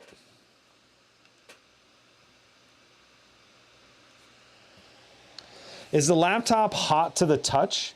Great question, Ignite. So this is like room temperature. This is starting to get warm, but not hot. WASD just has a slight warmth to it. Not hot. Going over to the right, over here on the O and P area, this is hot. On the warm side. I wouldn't say it's hot yet. I could keep my hand here all day. As long as you're in an air-conditioned environment, it's fine. Along the top edge, actually, the top edge doesn't feel hot. It's just warm. So, interesting. Okay, so here is our Time Spy test. Standard test. 61 degrees, 62 degrees on the GPU. We're probably going to bump up to that high 60s. 57 degrees on the CPU. Absolutely awesome temps on that Ryzen CPU. I love to see it. Pulling close to 100 watts on the RTX 4060. This is excellent. Ignite says, my current laptop is boiling. I can't keep my hand on the top edge. You might try undervolting your laptop, undervolt and overclock, or control your wattage a little bit lower. Clean your fans, and that'll probably help you out a lot. So you don't have to, if that's the main reason you're considering upgrading, you can probably tune your system yourself manually if you know what you're doing. You watch some of my optimization guides that'll help you out figuring out the right way to do that with Afterburner and some kind of undervolting tool like throttle stop. And then obviously increasing your fan speed will also help as well. But reducing the power going through your system while overclocking your system is probably the best way to reduce your overall temps. And especially if you got really hot temps on the laptop itself, you can also use a laptop cooler. That would probably help as well. but don't know if you want to go that far because laptop cooler may not be applicable in all situations, like if you're traveling or you're always moving your laptop from place to place. Depends on each individual user. Okay, so we're in the middle of the second test. We're actually pulling 30 watts through the CPU, which is the most we've seen. Performance mode pulling the most CPU wattage. 33 watts of power going through that CPU. And we have broke 60 degrees, folks, on the CPU. 65 degrees on the CPU. It's getting hot in here. I'm just kidding. This is very cool temperatures. Both the laptop, GPU and CPU hovering around 68 degrees right now. Absolutely awesome. Those are awesome temps considering we're in the highest performance profile right now.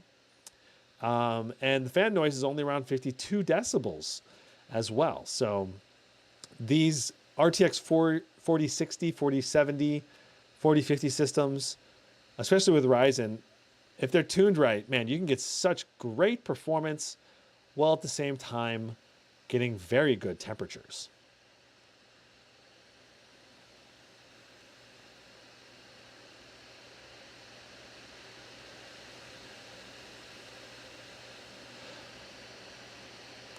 Okay, so what do we get? The goal is around 10,600 in performance mode without an overclock.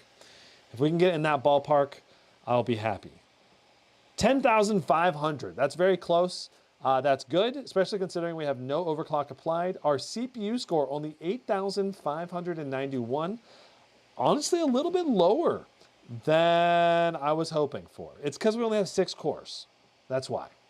Only a 6-core CPU is not going to put out nearly as high a score as these high-threaded core count CPUs out there.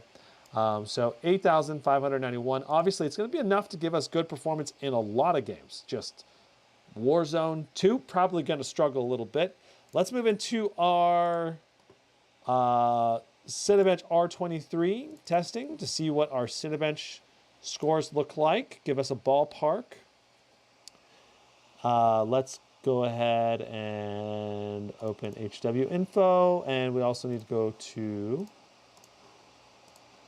process lasso and set that up real quick. Beautiful, and here is that. Go ahead and close some of these extra applications that we don't need open. Okay, very nice. All right. And we're going to go ahead and prioritize Cinebench R23 above normal so that way we get as consistent of testing as possible. And let's see if we thermal throttle, see if we overheat at all. I mean, this is a, this is a 6-core, 12-thread part, so hopefully we don't overheat even on under max load. All right, so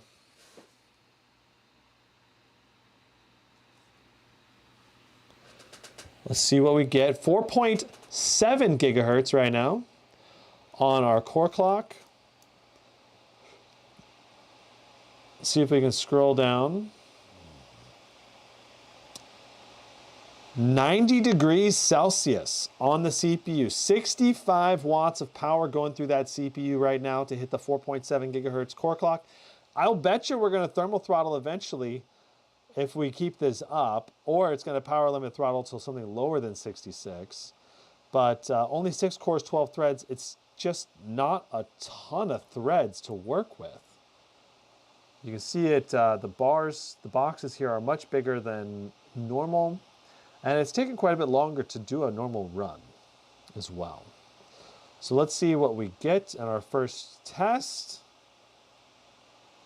And it's 12,857. That's actually a little higher than I thought it was going to be. I thought it was going to be a little more like 11,000.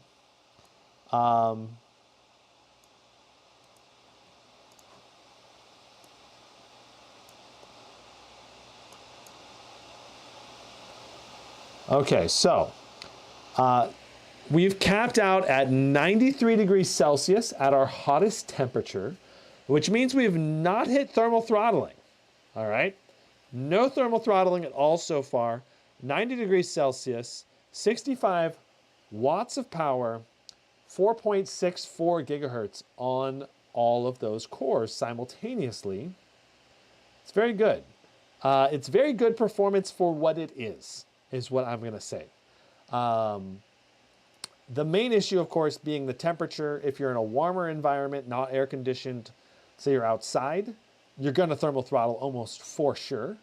That's probably a downside of being so close to the thermal throttle threshold. And as we continue these tests, we may run into thermal throttling.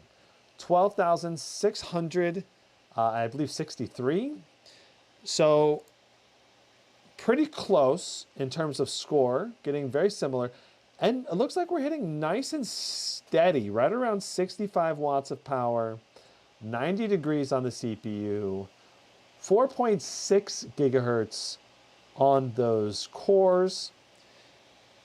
Very, very good all around performance overall. The main thing, right? So some observations that I want to point out here, some cons, some pros and cons. All right. The biggest con to the CPU is there's not that many cores to the CPU. Only 6 cores, 12 threads. The new i7 CPUs that you can get in the Slim 5i, you know, those might have like 12 cores or 16 core, 22 threads, or 24 cores or 20 cores total. I have to double check which ones. Depends on which one it comes with. I believe they're the i7-13700H, which is, I believe, a 14 core, 20 thread part, if I'm remembering off the top of my head. 12,700, right? So, and those chips are gonna pull higher wattages. They're also gonna cool a little bit easier because they have a bigger nanometer like CPU die, which can transfer heat a little bit better. It'll probably pull closer to 80 watts or 90 watts, maybe even 100 watts in those CPUs. And since there's just more cores and threads, you're going to get more multi-core performance out of those CPUs. This is the Ryzen 5, which is the more budget-friendly CPU in AMD's lineup. And at $1,000, it's not bad.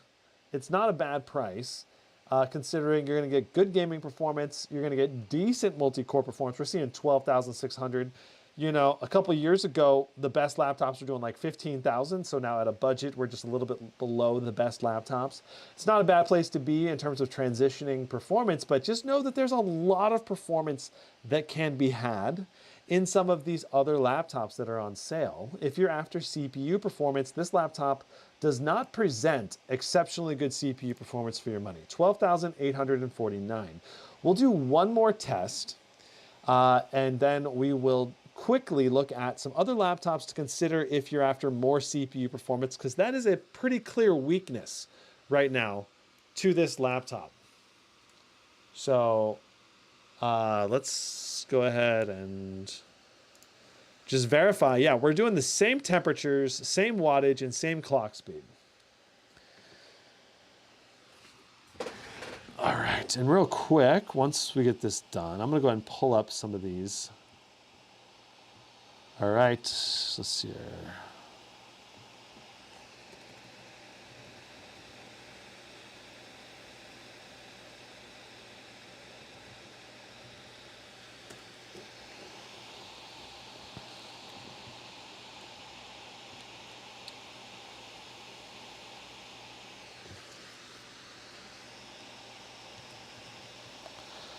All right, what did we get?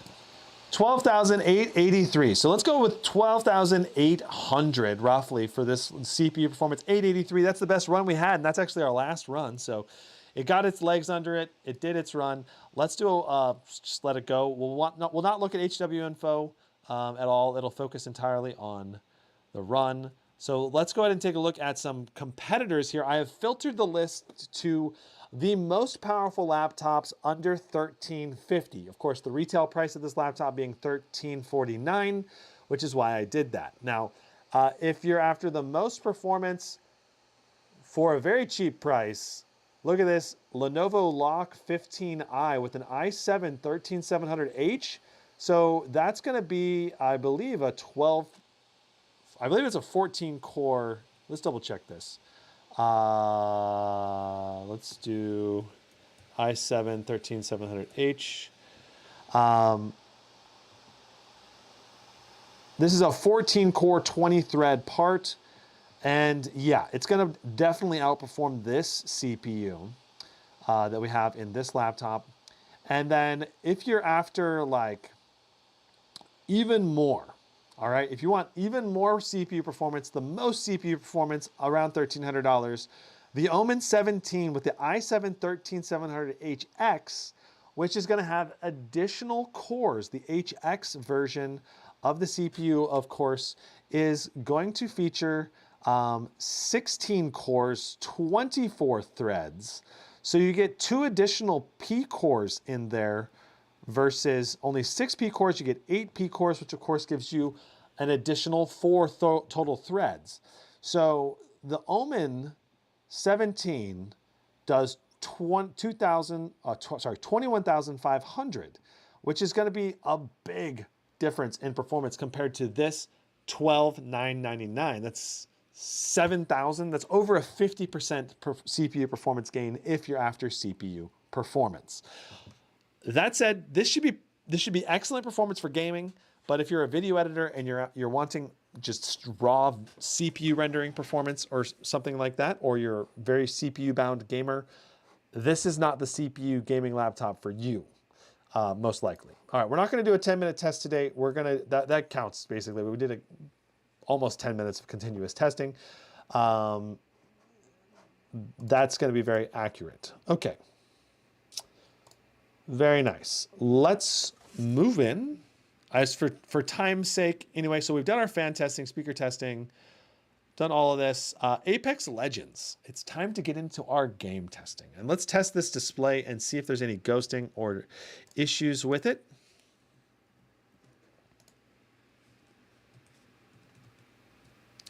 Okay. Land Steve says, if you go to custom and it has the reset option, that gives you the option to reset custom to any mode, including performance. Okay, if you go into custom, it has the reset option. As you can see, the power options applied each option and sets the fan curve. Interesting. Randy McNeely says, good machine for students and gamers. For creatives, not so much. Yeah, this system is kind of optimal. I think this is a great system for a college student who does not work in the professional creative field. They don't need a high color gamut display. They just need something bright they can take with them.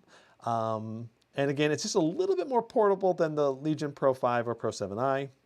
It's going to be help you take it around campus a little bit more, or if maybe you're a business person, you just need to do office work and all that stuff.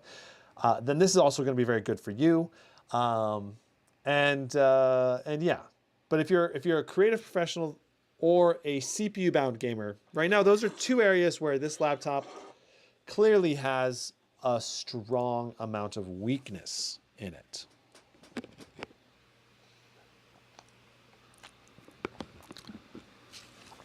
You can get the Legion 5i with the i7 13700HX for around $1,200 with the coupon codes. Nice. Well, that would also be a very good option too. There are a lot of options, and depending on sales, things are very, yeah. So right here, the Legion Pro 5i right now is $1,349. Oh, here's 1184. I believe that's what you're talking about right here. So yeah. The Legion Pro 5i, very competitive, and obviously much better CPU performance. And the display quality on this Legion Pro 5i is also going to be, I think, a lot better. Higher color gamut on this Legion Pro 5i as well. So, and given this price, obviously if you're paying $1,349 for the Slim 5, just go for the Pro 5i instead. At $1,184, that's such a better deal. Now, if you can get the Slim 5 for $1,000, that's a better deal than we've ever seen on the Pro 5i, to my knowledge, to the best of my knowledge. Okay, so we are going to be at native resolution. We're going to start with all high settings. Let's go into the firing range.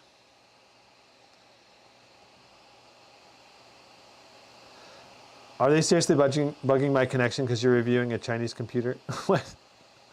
I mean, that's the thing. Almost every computer is going to have some parts made in China in it, right? So people like talk about Lenovo being a Chinese company, and I do agree Lenovo is owned by, probably a large portion of it will be owned by the Chinese company. But to say that buying a gaming laptop in general doesn't benefit China is kind of ridiculous. So you've got to keep that in mind that China has their hands in almost everything right now in the gaming laptop space or electronic space in general. Okay, let's go ahead and change our settings. And I'm curious to hear what you guys think about all of that. China just banned me from China. I just got banned from China for saying that. Yeah, I'm not a huge fan of the Chinese government. If you haven't, I like the Chinese people. Nothing wrong with the Chinese people. Just the government. Okay, all of those controls are looking good. All right, so here we are, Apex Legends. Oh, we're at 144 FPS cap. Darn it. Okay, we're gonna have to restart the game. All right, so Apex Legends has a FPS cap of 144. You have to put a command in. Oh, I did put the command in, but I forgot the plus symbol. Okay, now we should be able to. Huge fan, man. Love the channel. Thanks, Daniel. Appreciate it. Welcome to the stream. Okay. Ignite says, is this laptop good for architecture students and gamers? An architecture student at $999, it might be an all right option. But if it was my money, I probably would spend a little bit more to get the Pro 5i, probably.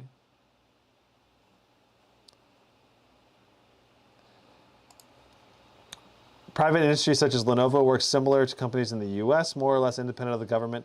Well, the bigger issue is that, in my opinion, the bigger issue is that part of Lenovo's ownership, I believe, I better not say, I don't know this for sure. But my understanding was that part of the ownership of Lenovo as a company is owned by the Chinese government. So when you buy a product, you're basically giving some benefit to the Chinese government in that sense. And also, just in general, China can basically force their companies in general to do what they want if they want to bug stuff. I don't think they will. Right now, I owned Lenovo products. I don't think that they're bugged by the Chinese government. But I think that if China wanted to do cyber warfare and force Lenovo to do it, they could secretly do it or something. I don't know. But I don't think they will, because I think our FBI and our other government agencies would figure that out, and then that would just hurt Lenovo's business. So it makes no sense for them to do that kind of move at all, right? So, all right. So here we are, firing range, high settings. Let's go ahead and see what we're going to average. Keep in mind, our screen is a 144 hertz 1920 by 1200 resolution display. And right now we're doing 197 FPS on high settings. So you might not ever have to go to low settings with this laptop, which is kind of hilarious in Apex Legends. I think your 1% lows would still come up a little bit.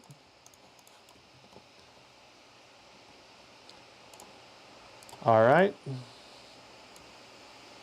I mean, if I was a government official, I probably would not own a Lenovo laptop. But generally speaking, for typical people, it does not matter. I don't think. Unless you have highly sensitive stuff. I guess maybe if you have patents for some company, I don't know, the tiny little risk, not really. I don't even know. I don't know. Honestly, I don't think there's much risk because the components are made by third-party manufacturers. You know, the software is run by Microsoft. Okay, this feels smoother now, even though we're only 144 hertz refresh rate on the display. Things feel smoother. That's interesting. Like, even though theoretically, you know, we went from 190 or 170 or something FPS average to 260, 270 FPS average. Things still come through a little bit faster. Like the frames feel a little bit smoother, a little bit less ghosty when you switch to the low settings. So I would still recommend switching to the lower settings if you want to have optimal aiming experience in the esports shooters. I would say that the smoothness of this display is good for a 144 hertz, and the ghosting level is about average for a 144 hertz, and response rate feels about average. I can see just a little bit of ghosting side to side, you know, very minimal, but it's just not as clean as like a high refresh rate display. You know, I just did the live stream review of the Aorus 7, which has a 360 hertz display, and man, I could definitely see the improvement. If you're an esports gamer, that display, a 360 hertz display, is just so fluid in games like Apex, when you can definitely get high FPS, close to 300, you know. It's very impressive. Okay, so yeah, this is a good display for gamers. I think there's just a slight bit of response delay. Very minimal. I would think it's very competitive with other 144 hertz displays. That's basically what I'm gonna say about that. I think if you're an esports gamer, this is not your ideal display, but you can definitely play esports games or AAA games, whatever, and have a very fluid, smooth, reactive experience. For a 144 hertz display, very good. Let's go ahead and hop into a match. Okay.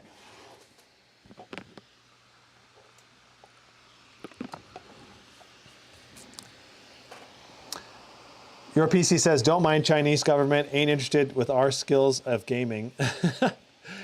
That's true, but not everyone's just a gamer, you know? Some people actually will want to have like corporate sensitive documents on their laptop, and they want to know that it's not gonna just be like hacked or taken or whatever, copyright infringement, because you know they don't have as strict copyright laws over in China. So that's just an example of cybersecurity that's important.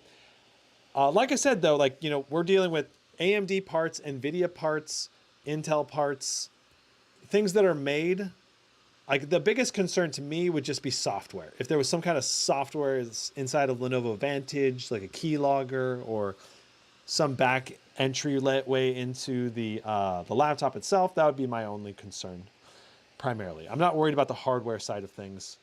And like I said, if China decided to try to infiltrate through these laptops, I don't think they will, but if they did, I think our cybersecurity would figure it out, just like they did with like Huawei and them doing it, you know, trying to have backdoors with our smartphones. So, okay.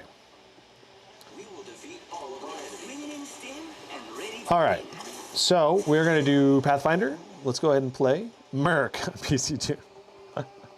Well, I think it's relevant to everywhere in the world, right? Everyone in the world wants to have secure PCs where you can trust that you have privacy.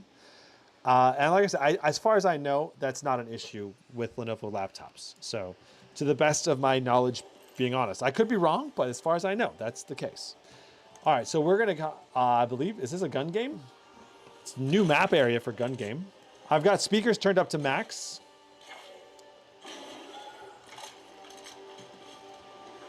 Let's go ahead and see if we can slay anybody. I found enemies already. I'm gonna get shot by someone here in the middle.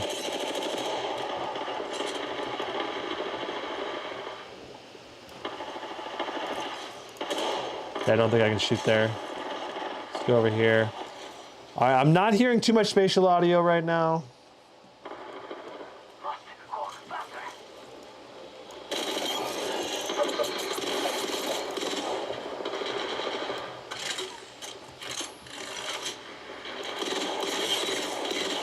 Oh, we wrecked that crypto. 108 with one burst.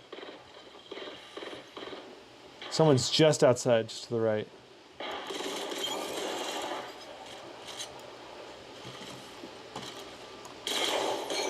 Oh, we got bamboozled.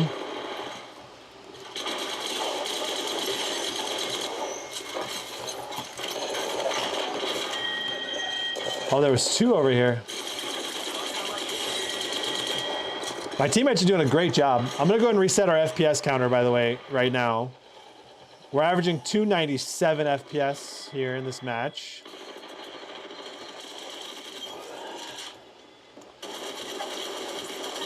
Oh my gosh, we're just... Everybody's dying right now. It's go time. That thing got in the way. Giving my shields a recharge. My teammates went over to the left.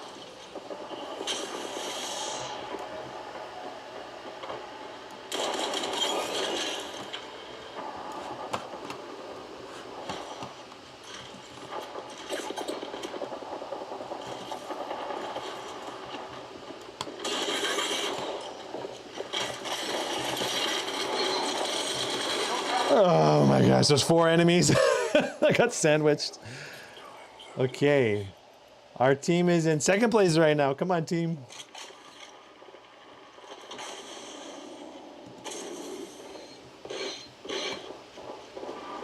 I don't know. Can I go up here? Is this allowed? All right, I'm gonna try to flank these guys.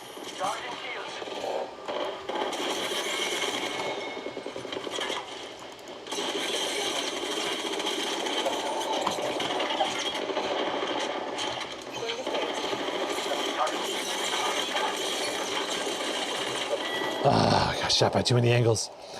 Your PCs, I like how things went from reviewing a laptop to some political discussion. Well, I mean, when we're just gaming, we can just talk about whatever we want to talk about, right? Okay, so 280 FPS average is just phenomenal. Getting destroyed now, being away from my teammates. 71 degrees on the GPU, 78 degrees on the CPU. Keep in mind we're in performance mode right now. The primary reason we have increased heat is because our CPU wattage is much higher than it was. We're doing 45 watts through the system right now.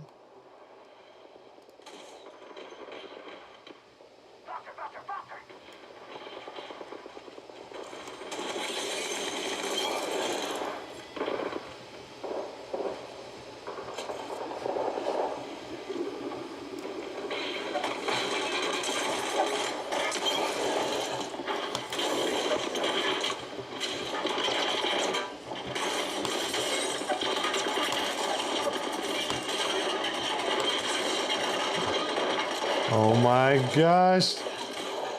I'm so low. No. I had like 2 health. In the other parts of the world, Dell is also restricted for use because it's close to US military. Interesting, Serious Sam. That's so interesting to me. Yeah, everyone wants to have privacy, and I know America is also can be intrusive of privacy, so.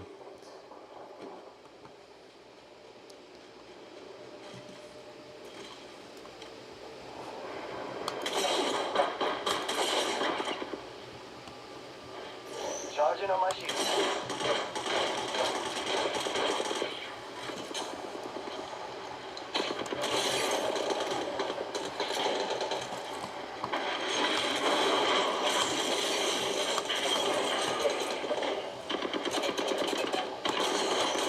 Oh no. Using the marksman 30-30 is not good up close.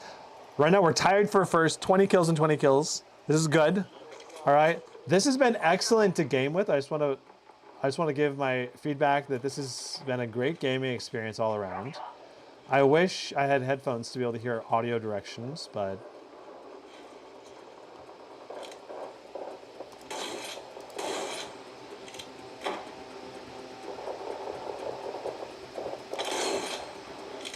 go team.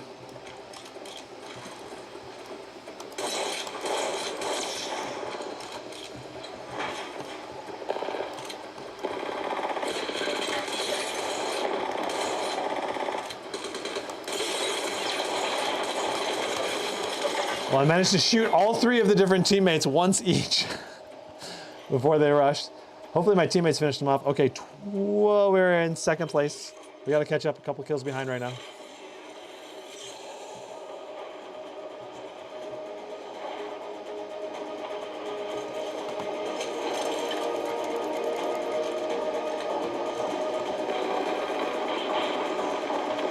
We're just gonna go in there. We got the marksman 30-30.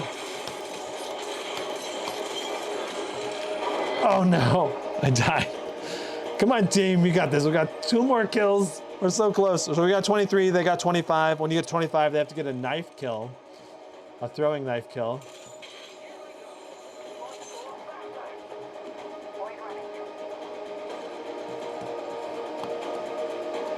It's kind of hard to get the throwing knife kill though sometimes.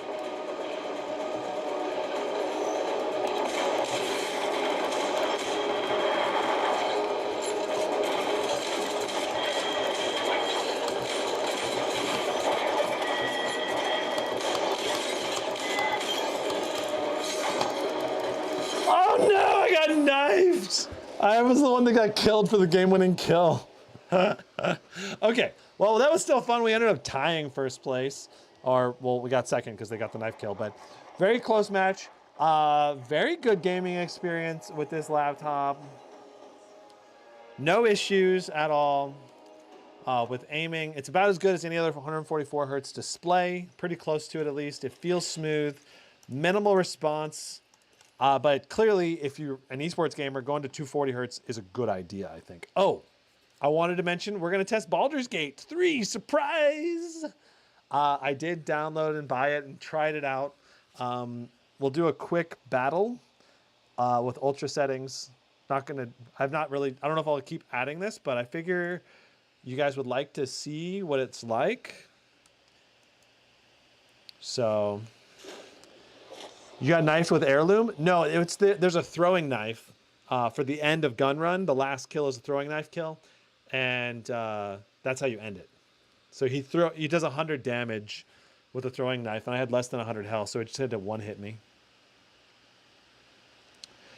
Do you think you can play Apex and stream on Twitch with FPS above 165? Yeah, probably. I think your 1% lows are likely to stutter a bit more. Does this have any benchmark in it? I don't think it does, but let's see. Let's go to full screen. No VSync, ultra quality preset. All right.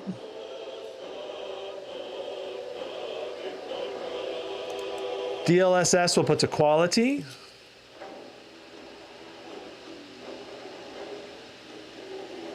And we'll just leave it like that. That's fine. Ultra, ultra preset, DLSS.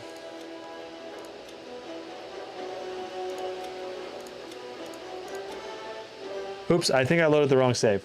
I have a little battle sequence that I saved.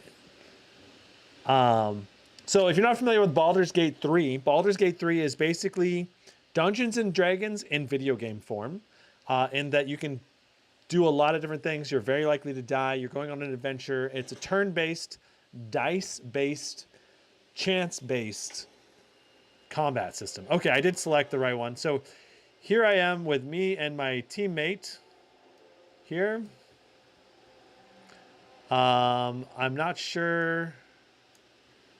When I played before, I played it on the controller, so I'm not sure exactly how to do the keys here. I'd like him to attack this thing.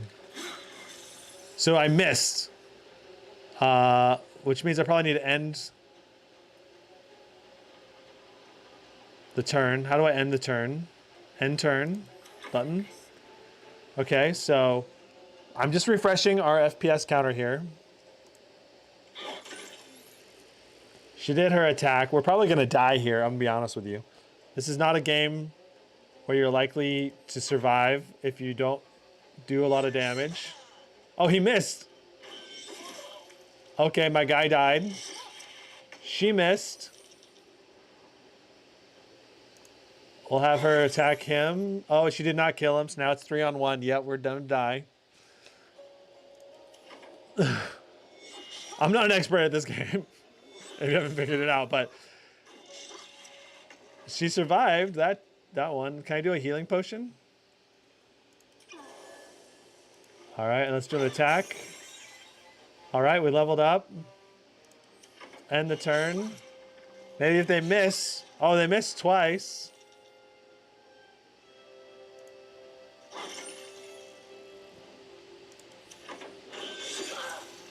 Oh, we got hit. Oh, man. All right, so another healing potion. So ultra settings, DLSS on quality. We're doing 135 FPS in this scene. It's 81 for a 1% low is very good. Our GPU is hitting 100% utilization, but only 87 watts. Our CPU is doing 42 watts of power, 4.7 gigahertz, 79 degrees on that CPU. Oh, we missed. Oh boy, we're probably dead now. And we died. 135 FPS, 87 for our 1% low. There's Baldur's Gate 3 for you. Maybe I'll find a better test area. I don't know, some in-game cinematic sequence or something. I don't know. Here's overall, Baldur's Gate's not too hard to run. Baldur's Gate 3, one of the most popular games right now because of the just came out and it was officially released. It was like 1 million concurrent players almost this last weekend. So very interesting. RTX 4060, ultra settings, full HD plus, no problem. 130 FPS. If it's got 8-core CPU, it'll be good for live streaming. Well, that's true, but also 6 cores is enough cores if it's not a very multi-core threaded CPU application. So, like Apex Legends is usually GPU bound, so I don't think it would be an issue. But Warzone 2, if you're going to stream, we're already probably going to, I don't know, we'll have to see how many FPS we can hit with Warzone 2. I'm hoping we can hit at least 70, 80, but we'll see. Hoang back said, where was it $9.99? I bought this from Best Buy last week for $9.99. I was pointing out in my deals videos, basically about a week ago, ordered it the same day. I predict it will go on sale for $9.99 again if you're patient. If you're impatient, you can always get the Lenovo Pro 5i right now or the Slim 5 with a 4050 for $9.29. If you're on a more severe budget, then that 4050 version is very similar to this one, but it's a 4050 instead of a 4060. So, okay, so full screen exclusive, 144 hertz, 1920 by 1200. Go ahead and mute the audio. DLSS is on quality. We're going to do minimum default settings. DLSS on quality. We'll apply those. Beautiful. Our shader optimization's at 36%, where it goes really fast when it gets above around 50% or higher. So we'll probably just let it finish out. Probably be another 30 seconds or something like that. Yeah, so far my initial impressions are for $9.99. This laptop is quite good for your basic gaming laptop, as long as you don't need a high color gamut display. You just want something bright, rigid build quality, good keyboard, typing experience, and something just a little bit more portable than the Pro 5i or the Legion Pro 7i. Okay, so we're done with that. Let's go to Warzone. Warzone. Battle Royale. Man, they made the menu so terrible in this now. Battle Royale solos. Start. Wow, okay, so in this little intro segment, we're getting 90 FPS. I don't know if that's going to translate to good FPS in actual gameplay or not, but I'm hoping. Fingers crossed.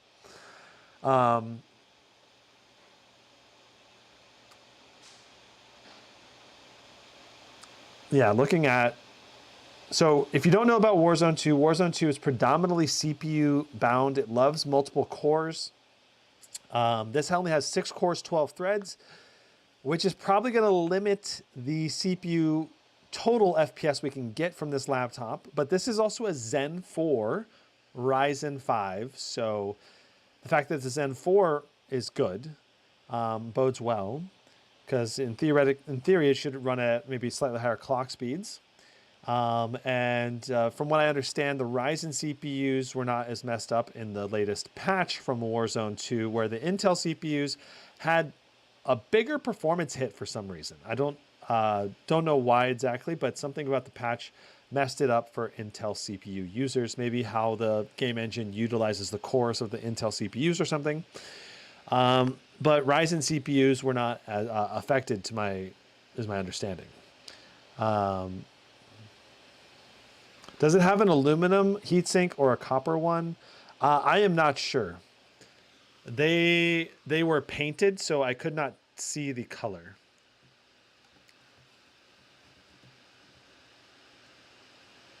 We're getting a shot from somebody. Oh, someone right behind us. Wow, our FPS right now is very good. Way better than I thought it was going to be. We're over 100. Very impressive. For a 6-core CPU, this is some of the best performance I've seen. Now, Warzone performs the best on like the i9 CPUs that have 8 performance cores. I just bazookaed that guy.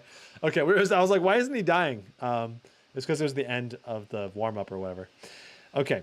All right, so taking a look here, 41 watts of power, 70 degrees Celsius, 61 degrees on the GPU. Of course, we're not fully utilizing the GPU because we're CPU bound.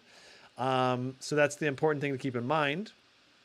But wow, very, very good FPS here in our initial test starting here. Too bad we can't go to our typical map right now. It's this condensed down map, which is I'm going over to this area usually when I'm going to these condensed down map areas. Okay, so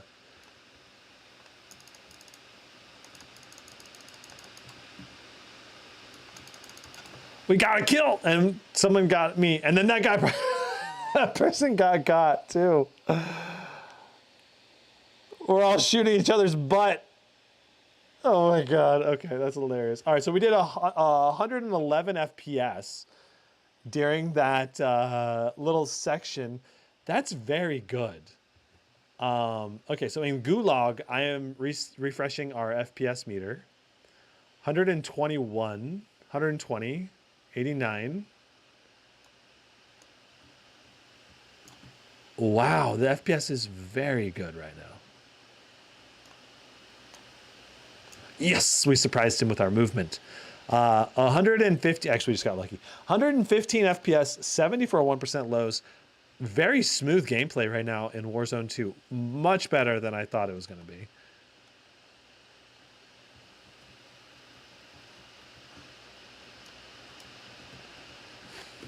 All right, I have refreshed the FPS counter again.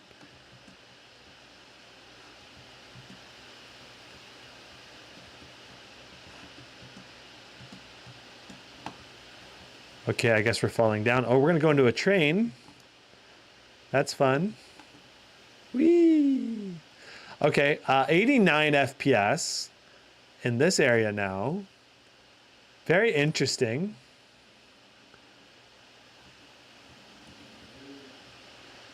(91 FPS on average, 59 for a 1% low.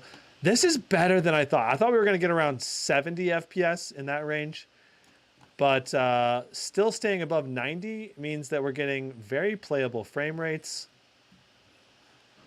And overall, just a good gaming experience, especially... Oh, hello.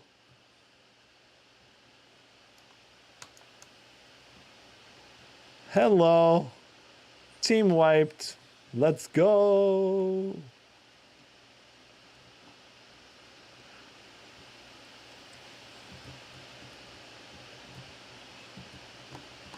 Ooh, even better gun.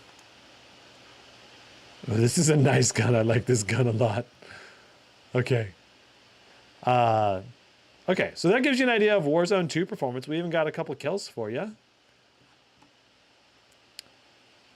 Better than expected for me. Definitely. CPU temp 74 degrees is very good. 45 watts. Obviously, GPU is hardly pulling anything and has very low temperatures as well, so that's good.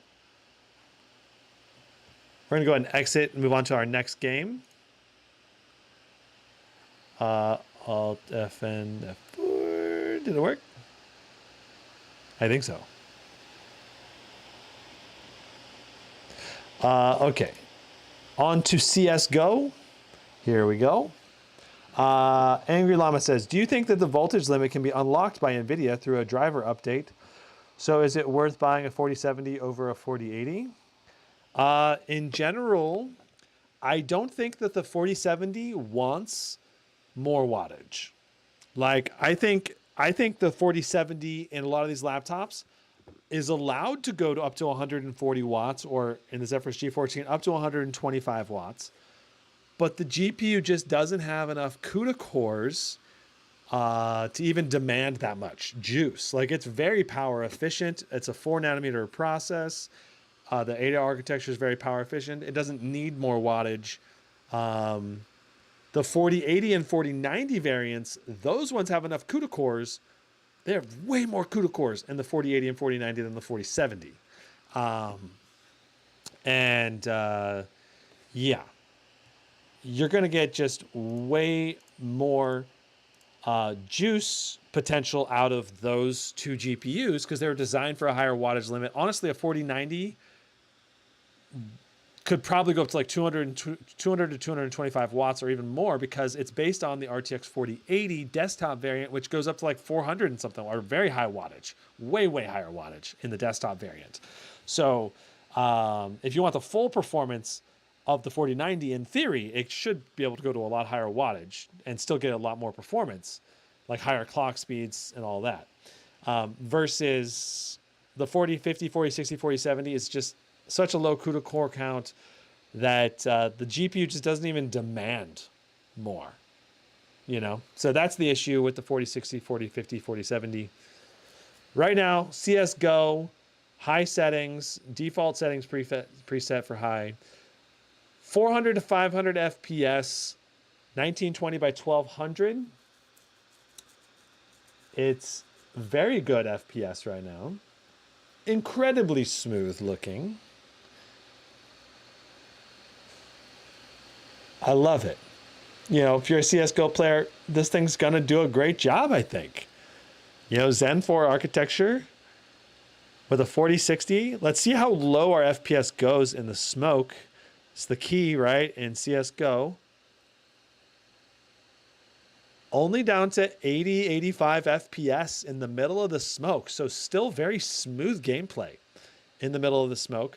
Some of the like i5 CPUs around this price range, it was going like all the way down to like 45, 50, 60 FPS. So going to 85 is a nice improvement. 75, I think, there on the low for that smoke. So not quite as good, but still, overall, our FPS average is going to be very good in CSGO. We'll find out here in a moment.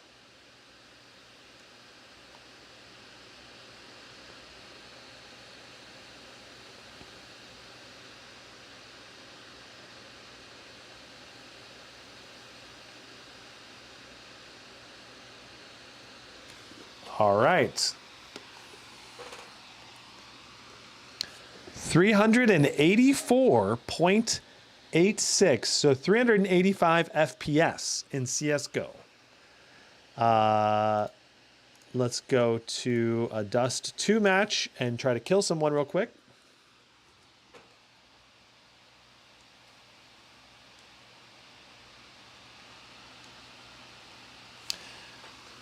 Yeah, I was trying to look into how do I get into the Counter-Strike 2 beta, and my investigation yielded that you can apply for beta already, but you need to be an active CSGO player, and I don't play CSGO enough, I don't think, to get into the beta. If anyone knows a connection to get me into the Counter-Strike 2 beta, let me know, because I would love to benchmark that game. Right now, in Dust 2, 350, 270, 260 FPS. FPS that is just way higher than our 144 hertz refresh rate is just going to give us great gaming experience, I believe, in CSGO.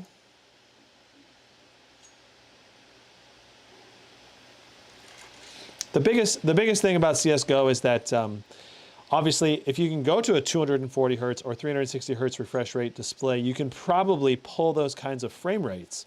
Because right now we're on high settings, and high settings, you can always lower the settings and get even higher FPS. Ooh, good shot. There's one double door here on. Oh, he's gonna die. Oh, he missed. Nope, he's Dead. Headshot. I'm trying Very to nice. see, I'm trying to spectate. This guy's getting Alright, I'm right on. flanked. He's still right there. We got a guy giving a play-by-play, calling him out. I don't know if he realizes it, but when you're dead, you can't talk to people. He's He's clearly talking to him. He must be on like Discord or something. Counter-terrorists win. Okay, well, we clearly know the FPS range inside of the match. Is it just going to restart for us? I think it will.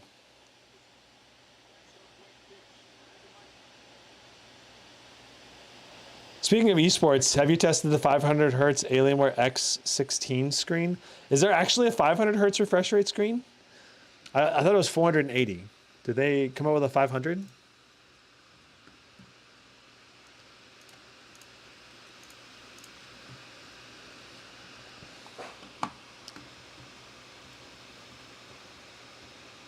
So doing 230 FPS. Dead. Yes. Okay, nice. I have not seen that Alienware X16 yet. It's a lot to keep up with. Hundreds of new models that came out since CES.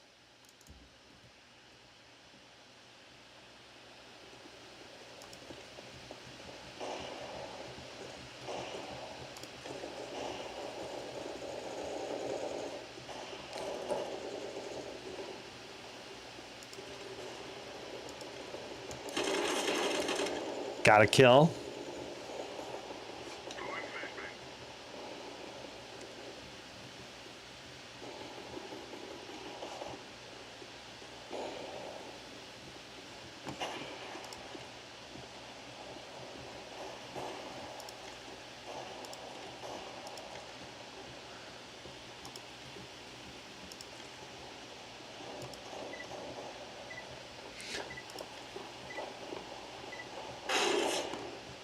Nice.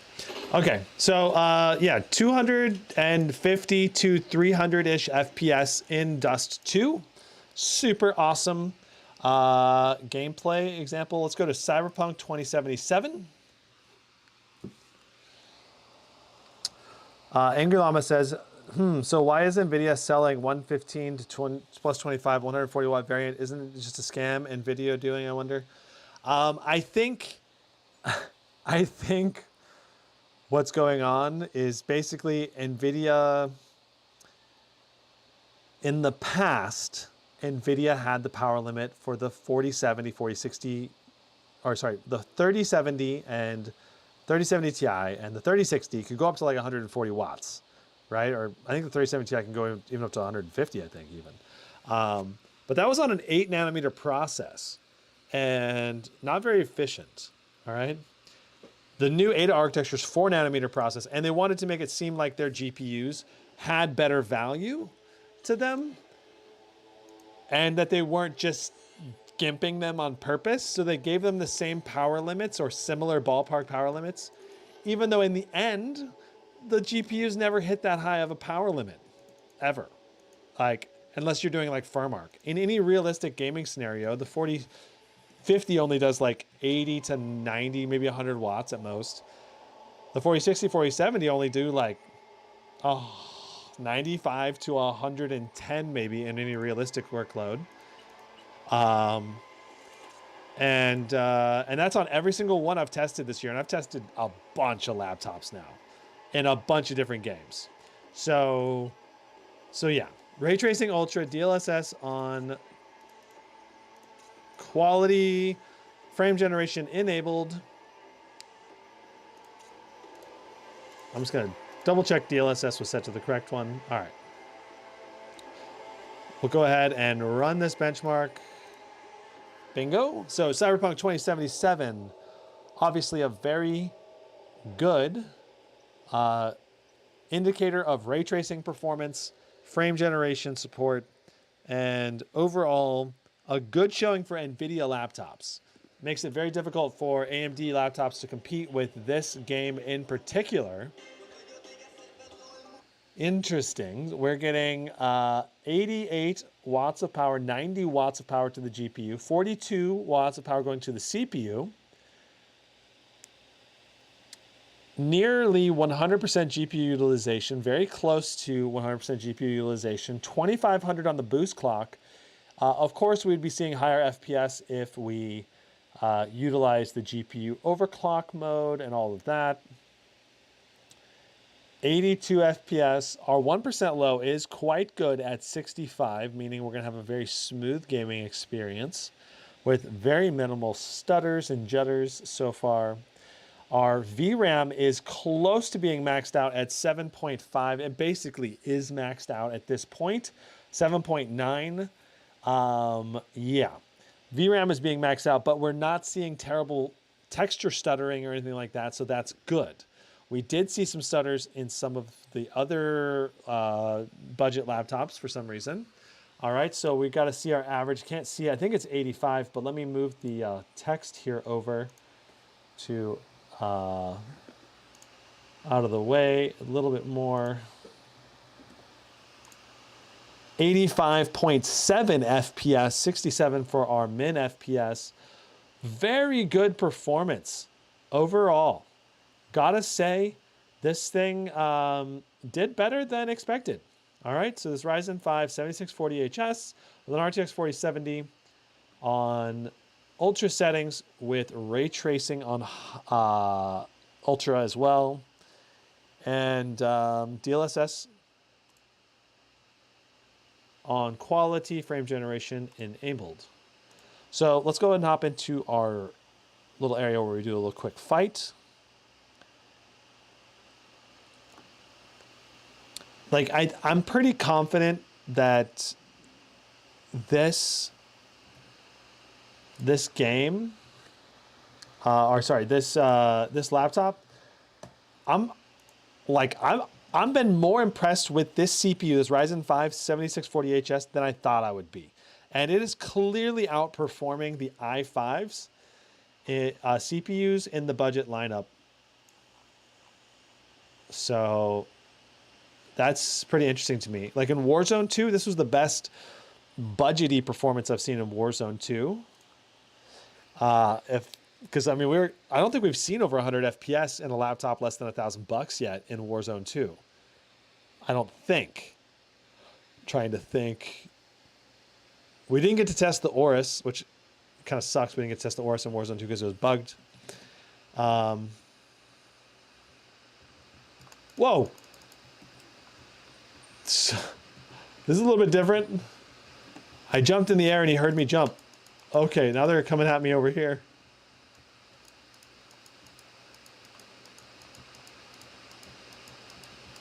So if you don't know what frame generation is, it's basically the AI is creating interpolated frames or intercepting frames between two real frames and inserting an artificial frame in order to boost perceived FPS. And in my opinion, it works incredibly well. Like, I rag on AI in terms of boosting fan profile performance and stuff like that, because it's not good at that yet. I've yet to see any good example of that. But when you're talking about the frame generation using AI generated frames, it is incredible, in my opinion, the amount of smoothness increase you get from turning it on. The perceived smoothness, especially when you turn the settings to low. So right now we're getting 82 FPS, right? So let's go ahead and hop over to our graphics settings. Let's just turn off ray tracing. We'll do high settings. DLSS on quality. All right, so no ray tracing is enabled now. And now we're doing 148 FPS. And the main downside to frame generation is that it introduces a slight lag, input lag. So that's the main downside to it. If you're not familiar with it, I just want to make sure everyone knows what frame generation is and understands the pros and cons of it. It's only good in single player games, not good for multiplayer games. But yeah, I really love frame generation. I use it anytime I have it available, pretty much always so far. And the only time it's been a bad experience for me is when the FPS is like sub 70-ish. I don't know. Especially if it goes below 60, then you can really tell the AI frames from the normal frames in fast moving objects. So if you use frame generation, I recommend targeting above 90 FPS. So the AI frames really blend in with the the true frames, and you'll have a much better overall experience. So really, realistically, I would primarily suggest frame generation to boost your FPS into like the 150 range. Because that's like, if you set your settings to like more of a high or medium high target, then when you actually boost with frame gen, you might get like a 60 FPS boost, taking you from like 80, 90 raw frames up to 150 frames. And then it just looks really smooth. Yeah. So, yeah, AI, no good when it comes to fan profiles, but when it comes to image generation, AI is incredible. And I'm confident AMD is going to come up with their own AI frame generation competitor at some point. So, because it's just too good to ignore. I'm sorry. Like, it's too good to ignore. Same way that NVIDIA came out with DLSS original, and then it got better and better over time. And then AMD came out with FSR to compete. I think they'll come out with their own AI image generation eventually. Now, looking at Hogwarts here, we're waiting for Hogwarts to load. The system is not locked up, but Hogwarts is taking a long time to load right now.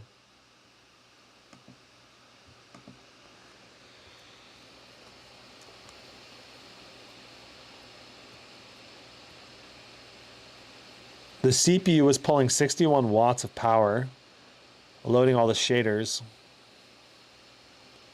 when it locked up. Oh, okay. I guess it was just in the middle of loading the shaders. I guess it's done now.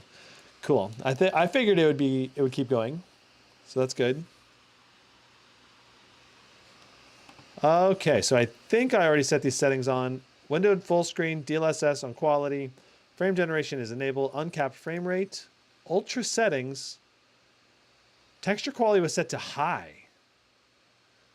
Interesting. Ray tracing is enabled. Let's see if we stutter super hard with texture set to high. Even though the game says you have to restart, when you switch the textures and the ray tracing, it seems to work fine to me. I don't understand. Okay.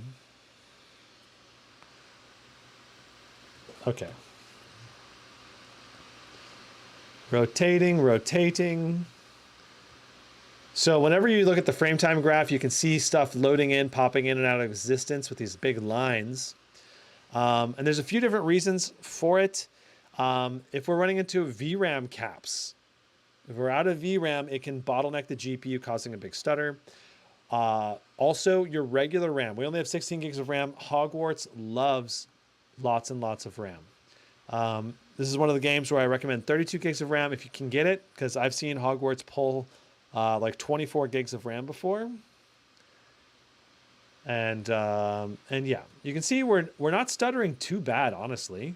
The stutters are not super noticeable, only at 25 for a 1% lows right now. Let's, I always do a run through to pre-check everything here. Let's go ahead and turn the sound on here. All right, so we're gonna go and do our benchmark run. We had a nice big stutter there at the beginning of the run. Dropped our 1% low, kind of came up. Now it's dipping down. So Hogsmeade is the toughest area of Hogwarts to benchmark because there's so many NPCs and it's a complex area. This and the other Hogwarts main part of the school is also very tough to run. Okay, so we ended up with 81 FPS, 27 for our 1% low. If this was me playing the game, I would just go in here and I would turn off ray tracing. Boom, boom, boom. And bam, look at that. 115 FPS now. 1% low is also looking much better now that ray tracing is disabled. Frame time graph looking more steady as well. At least so far. Yeah. This game just runs better with ray tracing disabled. So it's basically ultra settings except for high textures right now. With ray tracing disabled, it's very, very playable. And frame generation doing some good work here, bringing us up to 111 FPS. Let's turn off frame gen. I'll just show you what that looks like for FPS with frame generation disabled. No frame gen, we went from 113 FPS down to 65. So literally at 1080p, we're doubling our FPS with frame gen. Like literally AI frames are being inserted in between almost every frame. And it is a noticeable difference to smoothness and gameplay quality. So this is one of the reasons why I would encourage you to use frame gen, at least in certain titles that have good support for it. Okay. All right, let's move on to our next game. i7-13700HX or 7640HS. The i7-13700HX is a much better CPU. Much better CPU. Assuming it's in a good chassis, I would highly recommend getting the i7. And if it's the same price too, that's important because price makes a big difference. The Ryzen 5 7640HS is a budget CPU, like under $1,000 type of budget CPU. If you're paying $1,500 for a Ryzen 5 CPU, you're doing it wrong. You definitely want to get a better CPU if you're paying that much, which is why in general, I wouldn't really recommend this laptop at the full price of $1,349. I would really wait for it to be on sale, at least $1,100 probably. I wouldn't pay more than $1,100 for the 4060 variant of this laptop. $1,000 I think is a very good price. $1,100 is a good price. 4060 wattage, we're doing the full wattage limit, which is around 100 watts in actual gameplay for this 4060. Strong moire effect, especially when looking at the screen with light colors. That is not visible to my eyes. That's only the camera. It's just the way the light hits the camera sensor, I believe, that causes that moire effect. So Angry Llama says they should have given 10 or 12 gigs to VRAM to the 4070. Due to VRAM limitations, most of the people won't be buying 4070 laptops I guess NVIDIA wants us to buy. So a 4070 is perfect for 1080p, 1200p gaming. You go to QHD, it gets dicey. That's where the 8 gigs VRAM may not be enough, in especially the newer titles.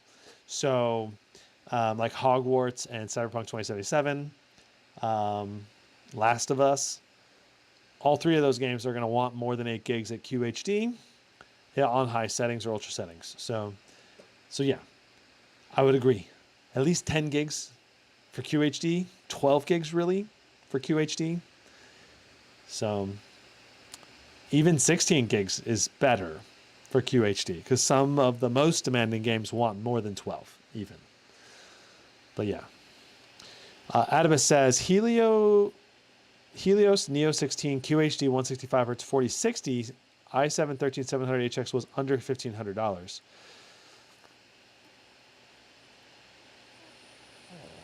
That's an I don't. It's hard for me to say that's a good deal, at least here in America, because I think we've seen a lot better deals than that. You know, like the Nitro 16 with a 4070 and a QHD 500 nits display it's only like $1,270 right now. That's $230 cheaper, and that thing's got an excellent all-around performance. You know, so of course minus the VRAM limitations of the 4070, of course. Always gotta. It's like this caveat I gotta mention constantly. I really hope NVIDIA fixes that in the future laptops. Laptop GPUs adding more VRAM, because it's going to be a big deal if they don't. All right, so here we are. Dead Space, a game that can be very CPU bound with certain CPUs. Notice that we are pulling the highest wattage through that Ryzen chip that we have pulled all day. 51.7 watts of power through the Ryzen chip, 88 degrees. We're getting close to thermal throttling. I would not be surprised if we did hit thermal throttling at some point with this system. That said, I don't know if the fans are at max. We know max fans is 56 decibels. Let me check.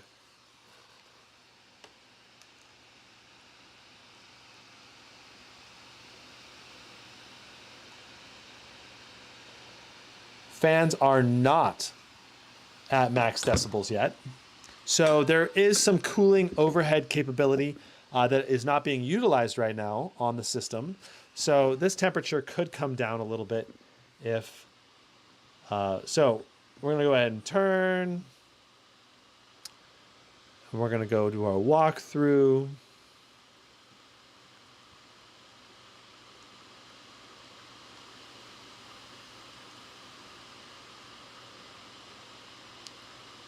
GPU temperature is very good. We're also hitting almost consistently 100% GPU utilization, occasionally coming down to like 95, 97 GPU utilization. The frame time graph always looks like this in Dead Space, just to be clear. Even though our 1% lows are actually pretty high at 40. 40 is very high for a 1% low in Dead Space. Dead Space 1% lows can go as low as 24 to 30 with most laptops, including some really high-end laptops. So the fact that we've got 41 for a 1% low is very impressive.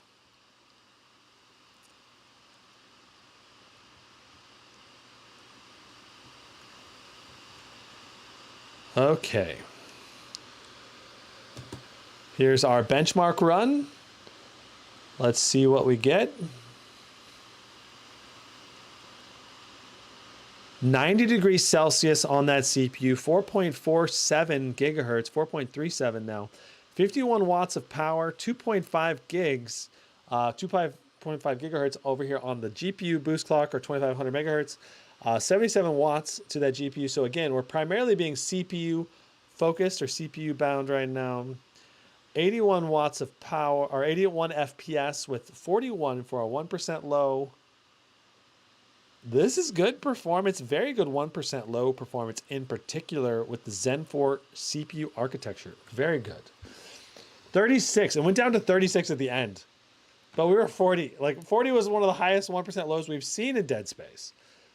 36 is only a little bit above average, but compared to a lot of the other CPUs, I'd say the average 1% low is around 30. So this is still above average. And 84 FPS is very good and very competitive with other RTX 4060 laptops out there. So very good. Overall, good Dead Space performance. You're going to have a good gaming experience in this. And the temps, well being spicy at 988 or 80s. It's not so bad that it's awful.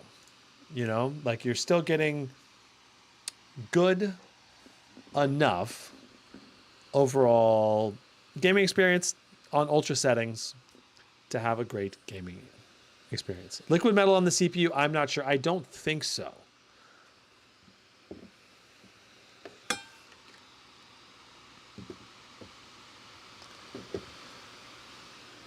Do you think the Unreal Engine 5 can hit the max VRAM of 4070? Yes, I do think that is possible. The only Unreal Engine 5 game I've tested is Illuvium, which is still in like alpha. It's not even in beta yet. So it's like, well, it's like a private beta basically. Only select people can get into it. And yeah, that thing still needs a lot more optimization, but we were running into heavy VRAM utilization in that game. Man, I let the shaders build already, 2 days ago, and it wants to rebuild the shaders. Building the shaders in this game takes a long time, so we're not going to rebuild the shaders again. DLSS on quality. We're going to do Ultra Graphics preset with textures on medium, like we always do.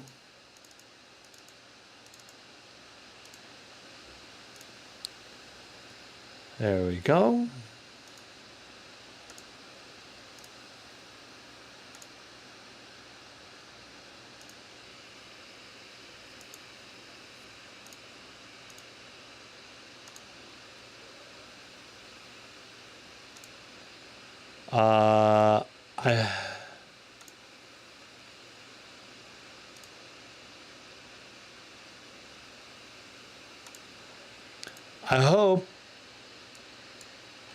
I hope I still have my original save file from, okay, so there it is.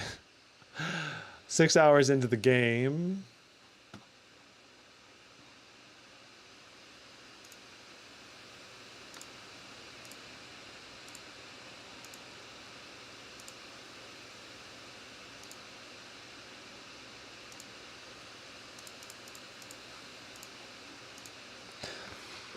I have not beat Last of Us all the way, but I did watch the TV show, which is very similar. I heard there are some differences between the game story and the TV show, but the TV show was excellent. So, but I've heard the game is better still, and I did enjoy playing the game when I was playing it. Very fun and engaging game. Okay.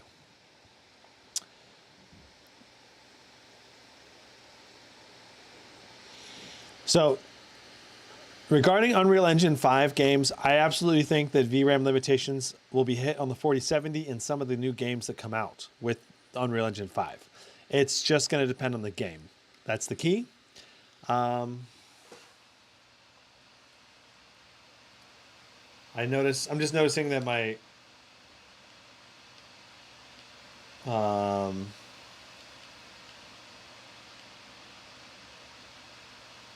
my white balance is off on the camera here.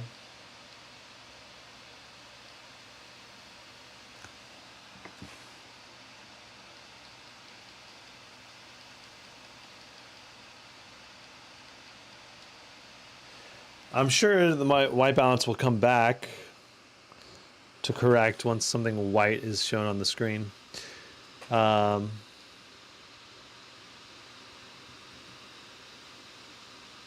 See how blue it looks right now?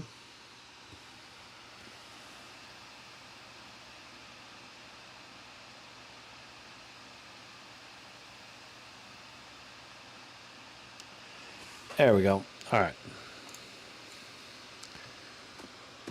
Okay, so let's see how many FPS we get. Ultra settings, medium textures, 1920 by 1200, DLSS on quality, 98 FPS, 75 for a 1% low. Excellent, superb performance so far in this little intro segment. Let's turn up the audio and let's try to listen to some in-game audio here. I set the mic a little closer. Still doing that. It's late. God, what time is it? It's way past your bedtime. Stop today. Please not right now. I do not have the energy for this. Here, This is. your birthday.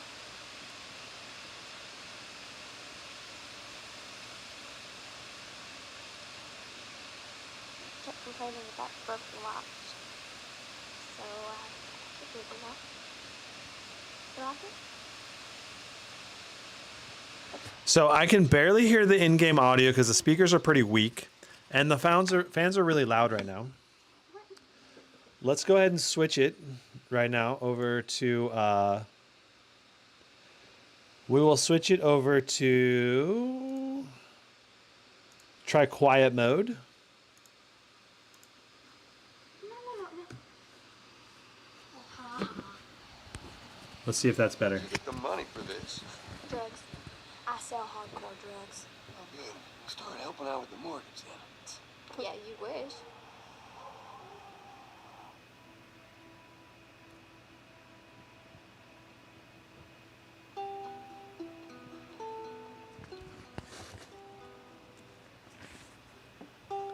Audio is at 100% audio level. It's still not that loud.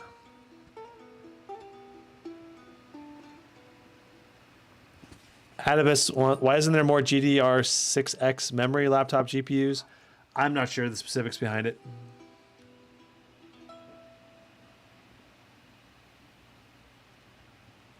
The Matrix demo is good. Unreal Engine 5 demo or Unreal Engine 5 test. Interesting.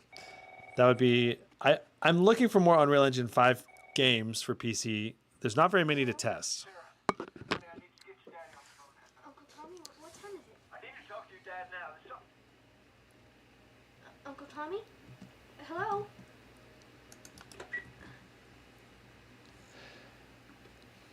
Okay, so we are in the actual gameplay now. I can control the character and walk around. 69 FPS. We're in silent mode, right? So Dad? I don't hear the laptop fans at all anymore.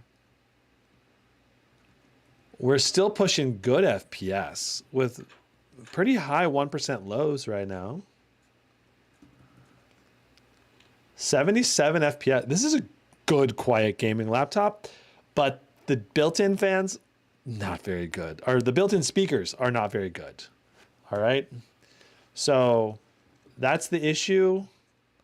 If you want to, you can hear the game.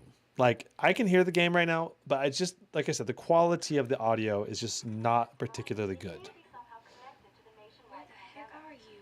We've received reports that victims afflicted with the infection show signs of increased aggression and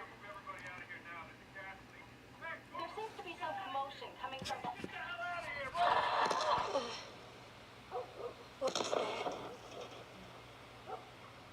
Yeah, very good performance for playing the game in quiet mode. Just the speakers are on the cheap side of gaming laptops.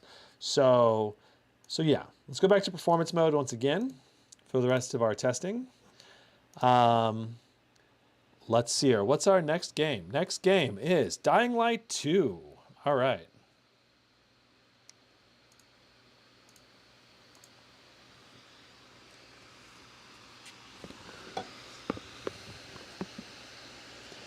GDDR6X is really hot to run in a laptop. That's why. Interesting. Requires beefy cooling, huh? Fortnite uses Unreal Engine 5. Might be a good argument to use it.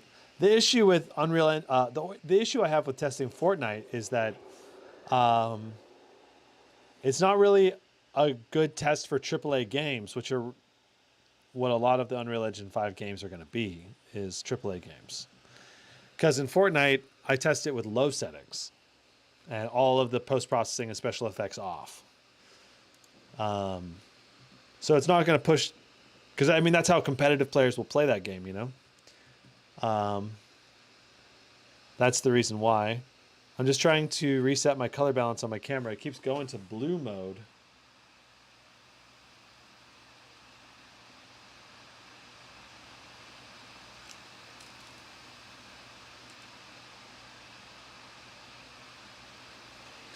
I'll need to fiddle with this and see if I can get it set to be exactly correct all the time. Okay. All right. High quality ray tracing, DLSS on quality, frame generation enabled. Full screen. We'll save that and restart.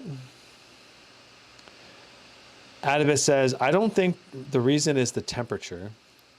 I'm not sure. I do know that my RTX 3090 that I had on my desktop ran hot when crypto mining. Very hot.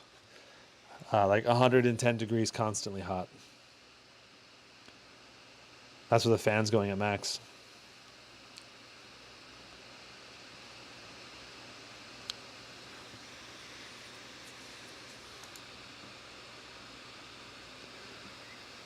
That's obviously a 3090 running at like full power and under a synthetically heavy load too. So not very realistic to actual gaming workloads, but still.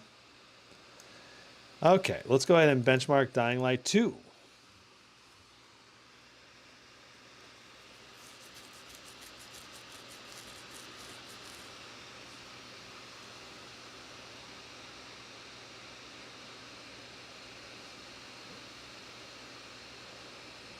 What did I make you laugh about, Adibus? Oh, mentioning crypto? Is that what made you laugh?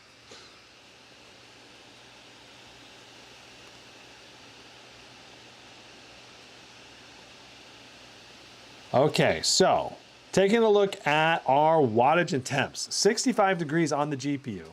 88 watts. So we're hitting close to peak wattage, not quite peak wattage. 99% GPU utilization. 73 degrees on the CPU, 40 watts of power going through that CPU. You know, I'm surprised how much wattage is actually going through this 6-core Ryzen Zen 4 CPU, right? I mean, 40 watts is a lot for such an efficient CPU. And so it shows you that these games are at least inducing a lot of demand. I'm curious, like I would have thought that the Zen 4 6-core CPU would be able to go to like 20, 25 watts and still give us almost all of the performance we need to run these more GPU-bound games. Of course, this is 1080p, so more CPU focused, but you know, higher resolutions being more GPU focused.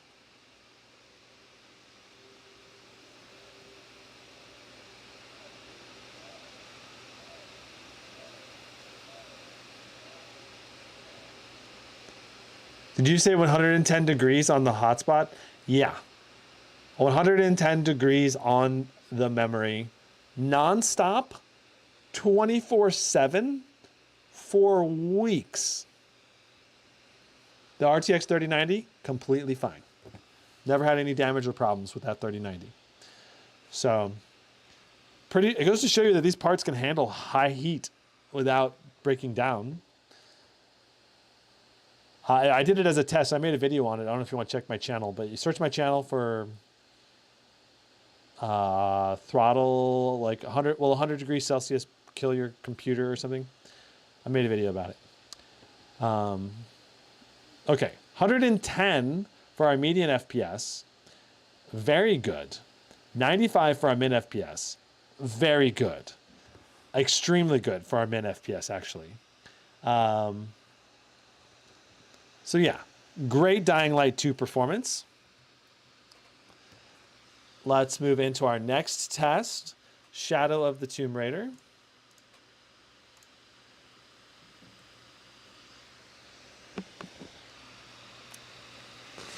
Lucky 3090 out there. Hope it's still gaming. Yeah, I think it can. Sorry. As far as I know, the 3090 is in excellent condition still. Like, there's no stutters or issues with the GPU. The last time I used it, I don't know, 7-8 months ago, it was in perfect condition. After crypto mining for like a month and a half or something like that. I only crypto mined for a short period of time before Ethereum went to proof of stake. I don't know, not too short. Like, Not for too long, less than 2 months, I think. But I had a bunch of the laptops I was reviewing at the time, and I crypto mined with those laptops. And I have to check how much it was making per day, but it was like $130 a day or something like that of passive income. And it was only taking a small amount of electricity. It bumped my electricity bill from about 200 or so that month, typically up to like 400. So about $200 in electricity increase for like around $3,000 or a little over $3,000 worth of income. I think between 3 and 4,000. It was enough to actually, it was a crazy amount. It was like 16 gaming laptops and 1 desktop. Okay.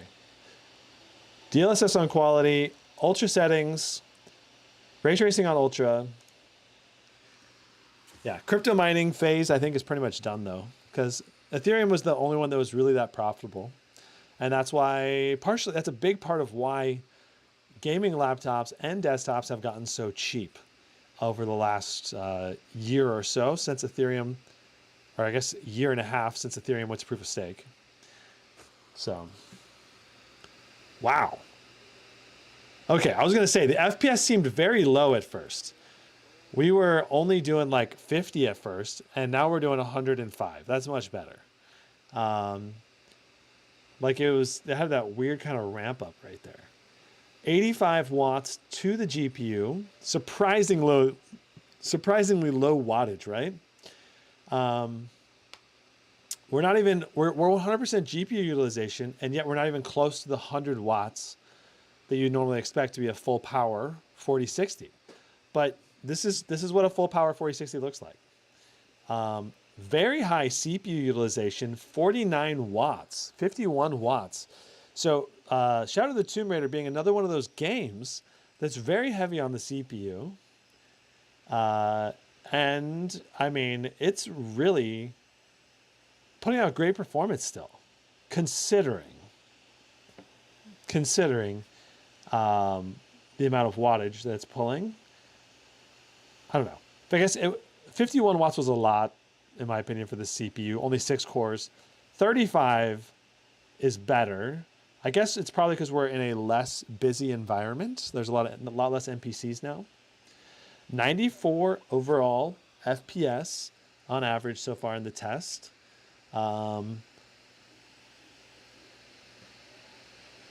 Obviously a very good performance so far in Shadow of the Tomb Raider. This is the area where the FPS spikes like crazy and then it comes down.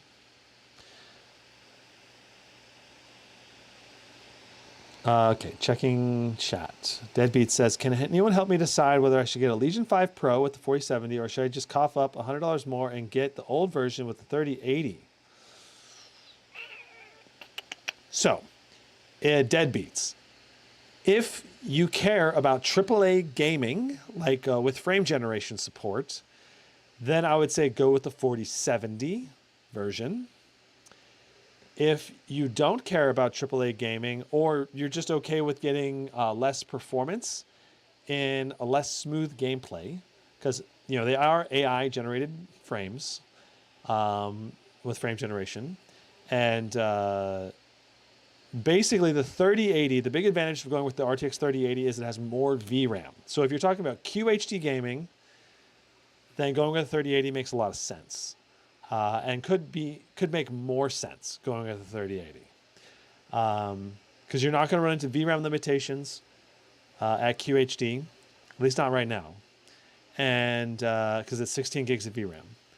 Whereas the 4070 will eventually. So, but if you're willing to change your textures down to medium or low when you need to, then I would say go with the 4070. If you don't want to mess with VRAM settings and you're okay with getting less, you're not having frame gen, then go with the 3080. If you're an esports gamer, then I would say just go with the 3080. It's better overall. Because then you're not going to have to worry about VRAM limitations and you're primarily playing esports anyway. So 111 FPS on average in Shadow of the Tomb Raider. Very nice. I'm not sure how that stacks up against other 4060s off the top of my head, but I feel like that's very good. I would actually need to look up some numbers to compare. I can't remember off the top of my head. Okay, Witcher 3 is our last test for today. And then we are going to... so The Witcher 3 is our last test for today. And then we're going to move into our final summary. And we're going to go over all of the aspects of this laptop and whether I can recommend it or not. Deadbeat says, I only play Apex and Baldur's Gate now, so I'm going to get the 3080 then. Well, yeah, like, if you care about AAA games in the future, I do think frame generation will be supported heavily in the future. But yeah, the VRAM limitation issue could be like a deal breaker if some game eventually comes out that requires more than 8 gigs, say 3 years from now or something, even for the low settings, then it might literally be a stutter fest. Hogwarts was almost that way, kind of.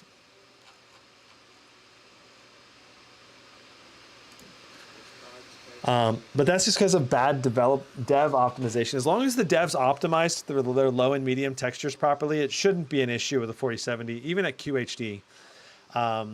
That's assuming the devs optimize properly. Eventually, after patches, maybe after initial release, initial releases, the 4070 might struggle with VRAM limitations, but eventually I would assume that you'd be able to play virtually any game on lower medium texture settings with a 4070, even at QHD. Okay, but especially if you ever want to play 4K. 4K resolution becomes an even bigger deal, right? Okay, let's go ahead and check our settings. Make sure our graphics are set to Ray Tracing Ultra. DLSS on quality. Frame generation enabled, 1900 by 1200.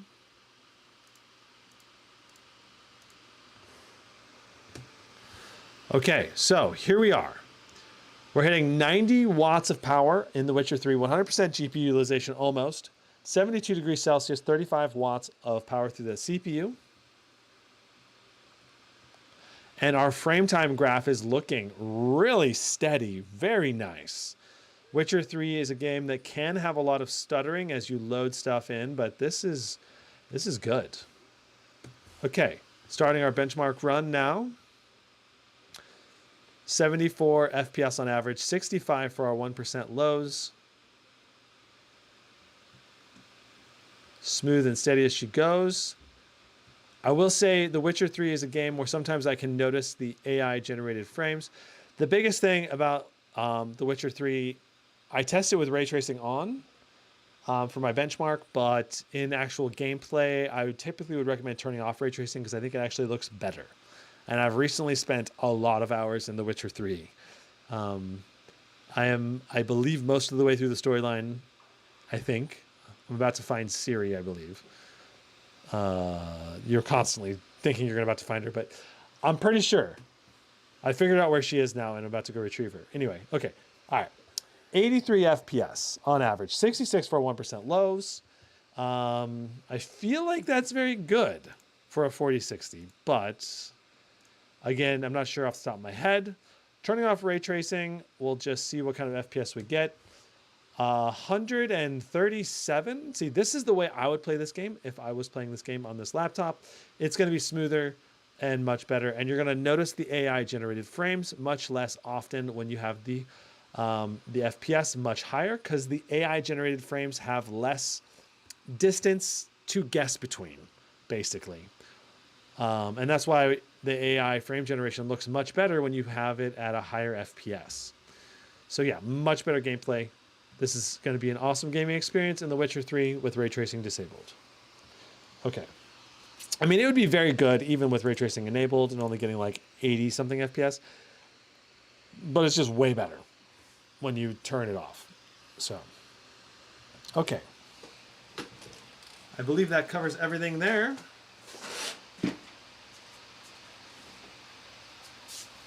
Let's go ahead and do our final review summary of the Lenovo Legion Slim 5. All right.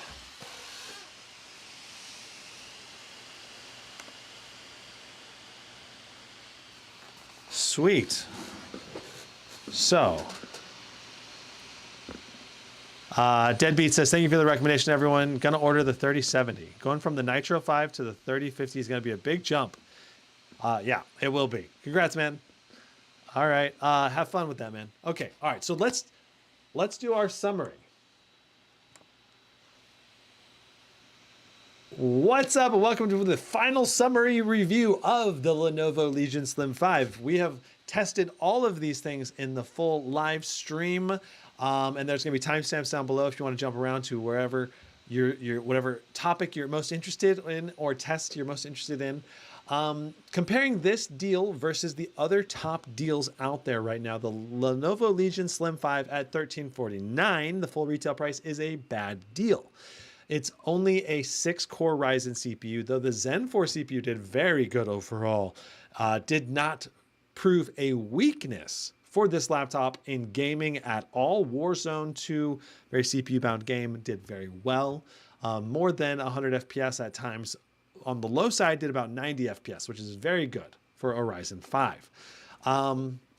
Comparing this performance versus the competition, we saw some other deals out there that provide better screen quality. Another weakness of this laptop is only around 69% sRGB, not particularly good.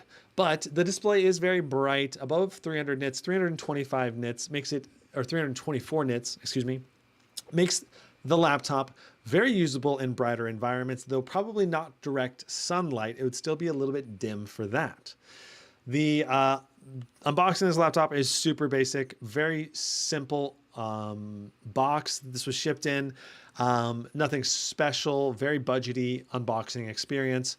We didn't have any quality control issues on the laptop itself. Did not see any dead pixels or loose keys or anything like that. And we had very good CPU, GPU paste. We disassembled the laptop. It's fairly easy to take apart. All you need is a Phillips head screwdriver and it pops right off. You can upgrade the RAM with 2 SODIMM slots. It comes with DDR5 5600 Samsung based RAM in the laptop itself and an SK Hynix SSD, which is a lot of laptops these days are coming with that. So webcam quality was about average, maybe slightly above average. We already talked about the display. The keyboard is excellent. The layout is awesome. The backlight should be a lot brighter in my opinion, or could be a lot brighter. In a dark environment, it is easy to see the backlight though, but this is as bright as it gets. And I mean, it is noticeable, but it's not as flashy or as nice as the more premium laptops out there for sure. Okay. The laptop control software, Lenovo Vantage, very good, very easy to use, lightweight. Installed and updated the BIOS on it, no problem. Windows Update worked well, no issues there. The speakers on this were not particularly loud. The bass was pretty lacking. The mids were pretty lacking. The highs were pretty lacking. Lower volume. It's only going to really be a good speaker experience if you're very close to the laptop and you have the laptop fans in quiet mode. If you have any external noise going on, it pretty much drowns out the speakers themselves. They're not very loud and they're not very high quality. About a 6.5, I believe, is what I rated the speakers on this guy. Fan noise, 56 decibels at max fan noise. 52 decibels when in performance mode is pretty good for full wattage performance. 48 in balance mode and basically dead quiet in quiet mode. But quiet mode does limit your overall performance quite a bit compared to full on performance mode or full custom mode. And we did test this in Last of Us, and if you have your fans running, you can barely hear the game audio.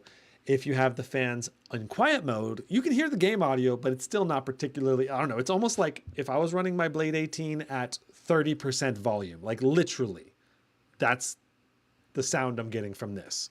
It is not particularly loud. That's how much better the Blade 18 speakers are, but the Blade 18 speakers are the best gaming laptop speakers that I've tested so far in 2023. Okay.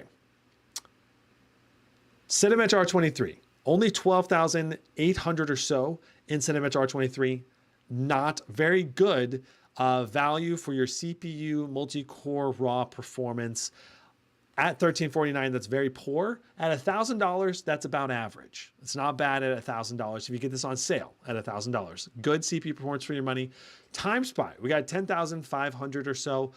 Very good GPU performance for your money at $1,000. Excellent GPU performance for your money at $1,000.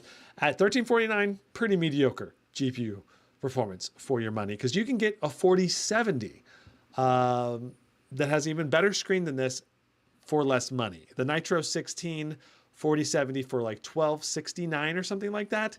Very good deal compared to this. Better screen and better GPU for less money compared to the full retail price. So do not pay full retail price for this. If you're after the best deal, please check out the gaming laptop spreadsheet that is linked in the description down below. There's a ton of deals down here that are, you're going to be able to find something that's going to be great for you in this list. Whatever your price range is, there are options in here. There's not much around the $1,500, $1,600, $1,800 range. Right now, the best deals are either the cheapest laptops in here under $1,000 or maybe up to about $1,300, and then it jumps up to the RTX 4080, 4090. Basically, the cheapest 4070s, or you jump straight, in my opinion, straight to a 4080, 4090 level of performance if you're after the most gaming performance for your money. And so this laptop at $999 slots really nicely into those more entry-level budget laptops. The biggest weakness compared to some of those is that this display is not as colorful. That's probably the biggest flaw with this laptop overall. But and the other kind of flaw to this one against some of those other laptops is it's only 6 cores, 12 threads. But for the 6 cores and 12 threads that we do got in here is excellent. It is very good performance with the Ryzen 5 7640HS. And we also saw great temps today. Very good temperatures all around all the time in everything we did, except for a couple of games where we got up into the high 80s. I don't think we ever went over 90s in any games, and we never thermal throttled. And even in Cinebench R23, we hit a little over 90 degrees. I think 93 was our peak, never hitting 95 even once. And that was on performance mode, not even max fan mode. So yeah. Obviously, and we have not undervolted or overclocked the system at all. Regarding size, like this is probably my biggest kind of pet peeve right now with this system.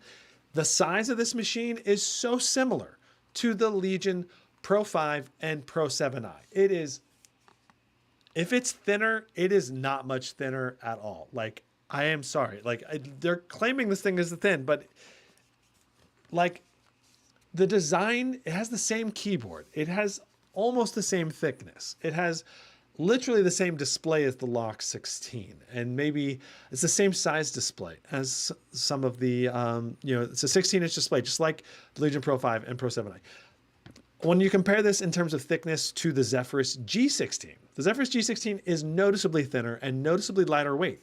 Again, this thing's not much lighter weight, maybe just a little bit lighter than the Pro 5 and the Pro 7i. So if you're after a slimmer laptop, I think Slim 5 is a pretty misleading nomenclature for it. And the only reason really to buy this laptop is not for its slimness, more for its bang for the buck when it's on sale. When I bought this at $1,000, great deal. Great freaking deal. Even at $1,100, I think this is a good deal. Like worth buying at $1,100. But right now, given its $1,349 price, I would say do not buy it at $1,349 at all. Like there's better options on the market. There's the Legion Pro 5 right now, Pro 5i, much better deal, currently on sale. And it has a way better CPU and a better display. And it's cheaper at like $1,150 or $1,200. So yeah, there's constantly going to be new sales, new deals put out there. And if you want to find them, this list has like all of the deals. All of the ones marked in purple are on sale right now. And right now, laptops are, I guess there's just a lot of supply, not enough demand right now in this interim period because there's so many sales right now. Prices have come down a lot on gaming laptops. So do not pay full price at $1,349 for this. You wait for it to come on sale. You get it on sale at $1,000. Good value, good deal. I'm not saying it's the best deal ever. Can I recommend the laptop? Absolutely. I mean, I don't think it's the ideal laptop for creative professionals that need a high color gamut display. I don't think it's the ideal laptop for esports gamers who want to have a 360 hertz display. Get the Aura 7 if you're an esports gamer at $1,100, or at least a 240 hertz display at the minimum if you're an esports gamer.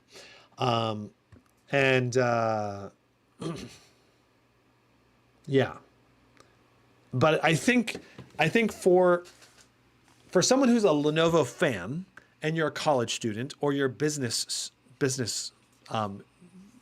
person and you want a laptop that can blend into the classroom, can blend into business, that's portable, it's going to have good battery life. I didn't touch on battery life, but this thing's going to have excellent battery life with a Ryzen 5 CPU. You optimize this thing, you're talking at least 8 hours of web browsing. Should be no problem if you're on integrated only mode in the Lenovo Vantage software and you're running a battery friendly browser.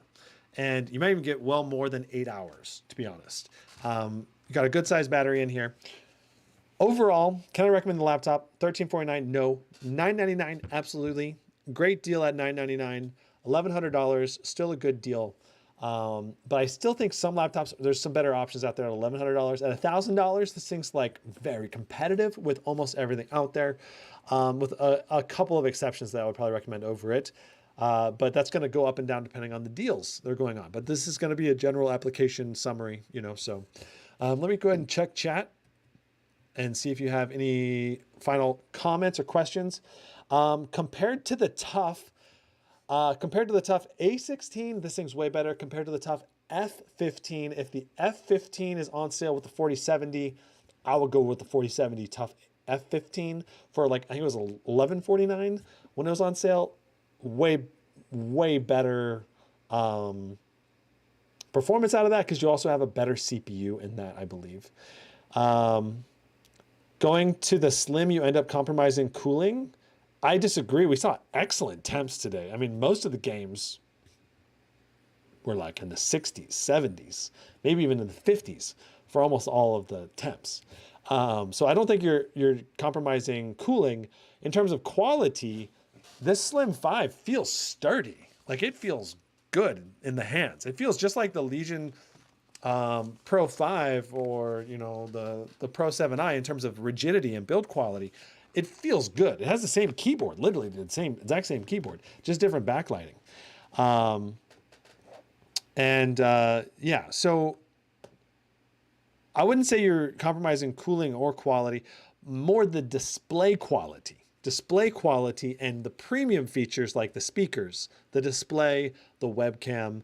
Those are the issues where you're really compromising going with the Slim 5. And that's where you should, if you're going to buy the Slim 5, you pay less money for it because you're compromising those features. Otherwise, you buy the Pro 5i or the Pro 7i. Pro 5i is probably what I recommend if you're in the cheaper, like under $1,200 price point range, and you want a Legion. That's probably the way I would go for right now with the 13700HX with a 4070, maybe a 4060 and a QHD display. That would be a phenomenal value overall, you know? So yeah.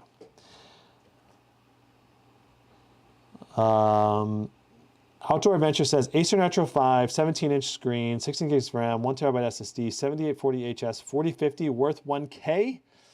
Maybe if the screen is really high quality DK outdoors, that's the thing. The 17.3-inch screen needs to be at least 100% sRGB for that price. Otherwise, a 4050 really should be more like 800 if it's got a lower quality screen. That's a good size SSD and you got a lot of RAM there. So if it's a lower quality screen, I would say go for $900 if you're going with the 4050. Like a low quality 4050 is $750 right now. Like a low quality screen 4050 is $750. So the better the screen, the more I would pay in like $50 or $100 increments, depending on how good the screen is. If it's a really good quality screen and build quality and everything, then yeah, $1,000 is good for a 4050. Is there a Legion 5 non-slim this year? Yeah, there's a Legion 5 Pro or Pro 5. I can't remember which way it goes, but yeah, there's a Legion Pro 5i that's very good. That's the one I would probably recommend over this one right now. right? If I was to recommend like around right here, like look at this, the Legion Pro 5. This is an example. You get a 4060, a QHD screen, and it's 1127. That's going to be good value. I can filter this here. All right, so the Legion lineup, if you're trying to get a competitor lineup, looks like the Legion Pro 5, you can get a 4070 version for $1317. If you want to go 4070, if you want to go 4060, the cheapest 4060 is going to be the Pro 5 again for $1127. Again, you get a QHD 165 hertz display. So, and if you want to go with the Pro 5i, you can get this i7 13700HX CPU, very good quality CPU. And that's going to run you 1184. So these are the ones I would probably recommend, like this one right here. I'd probably recommend this one over the Slim 5 when the Slim 5 is priced normally.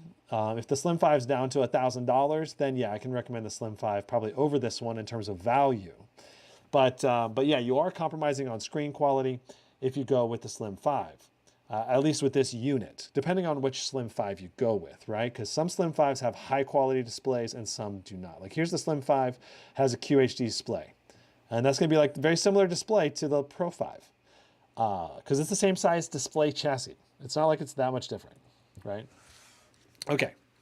There's my Lenovo Legion Slim 5 review. I hope you enjoyed it. Please consider liking, subscribing, and becoming a channel member if you want to support me as a content creator. And if you do want to also help support me as a content creator, there are links on this page. And if you use the link, it does help support me. As long as you're using a browser that lets the cookies be tracked and all of that. If you use ad blocking and all that stuff, you're not going to be able to support me using the links, but that's totally up to you.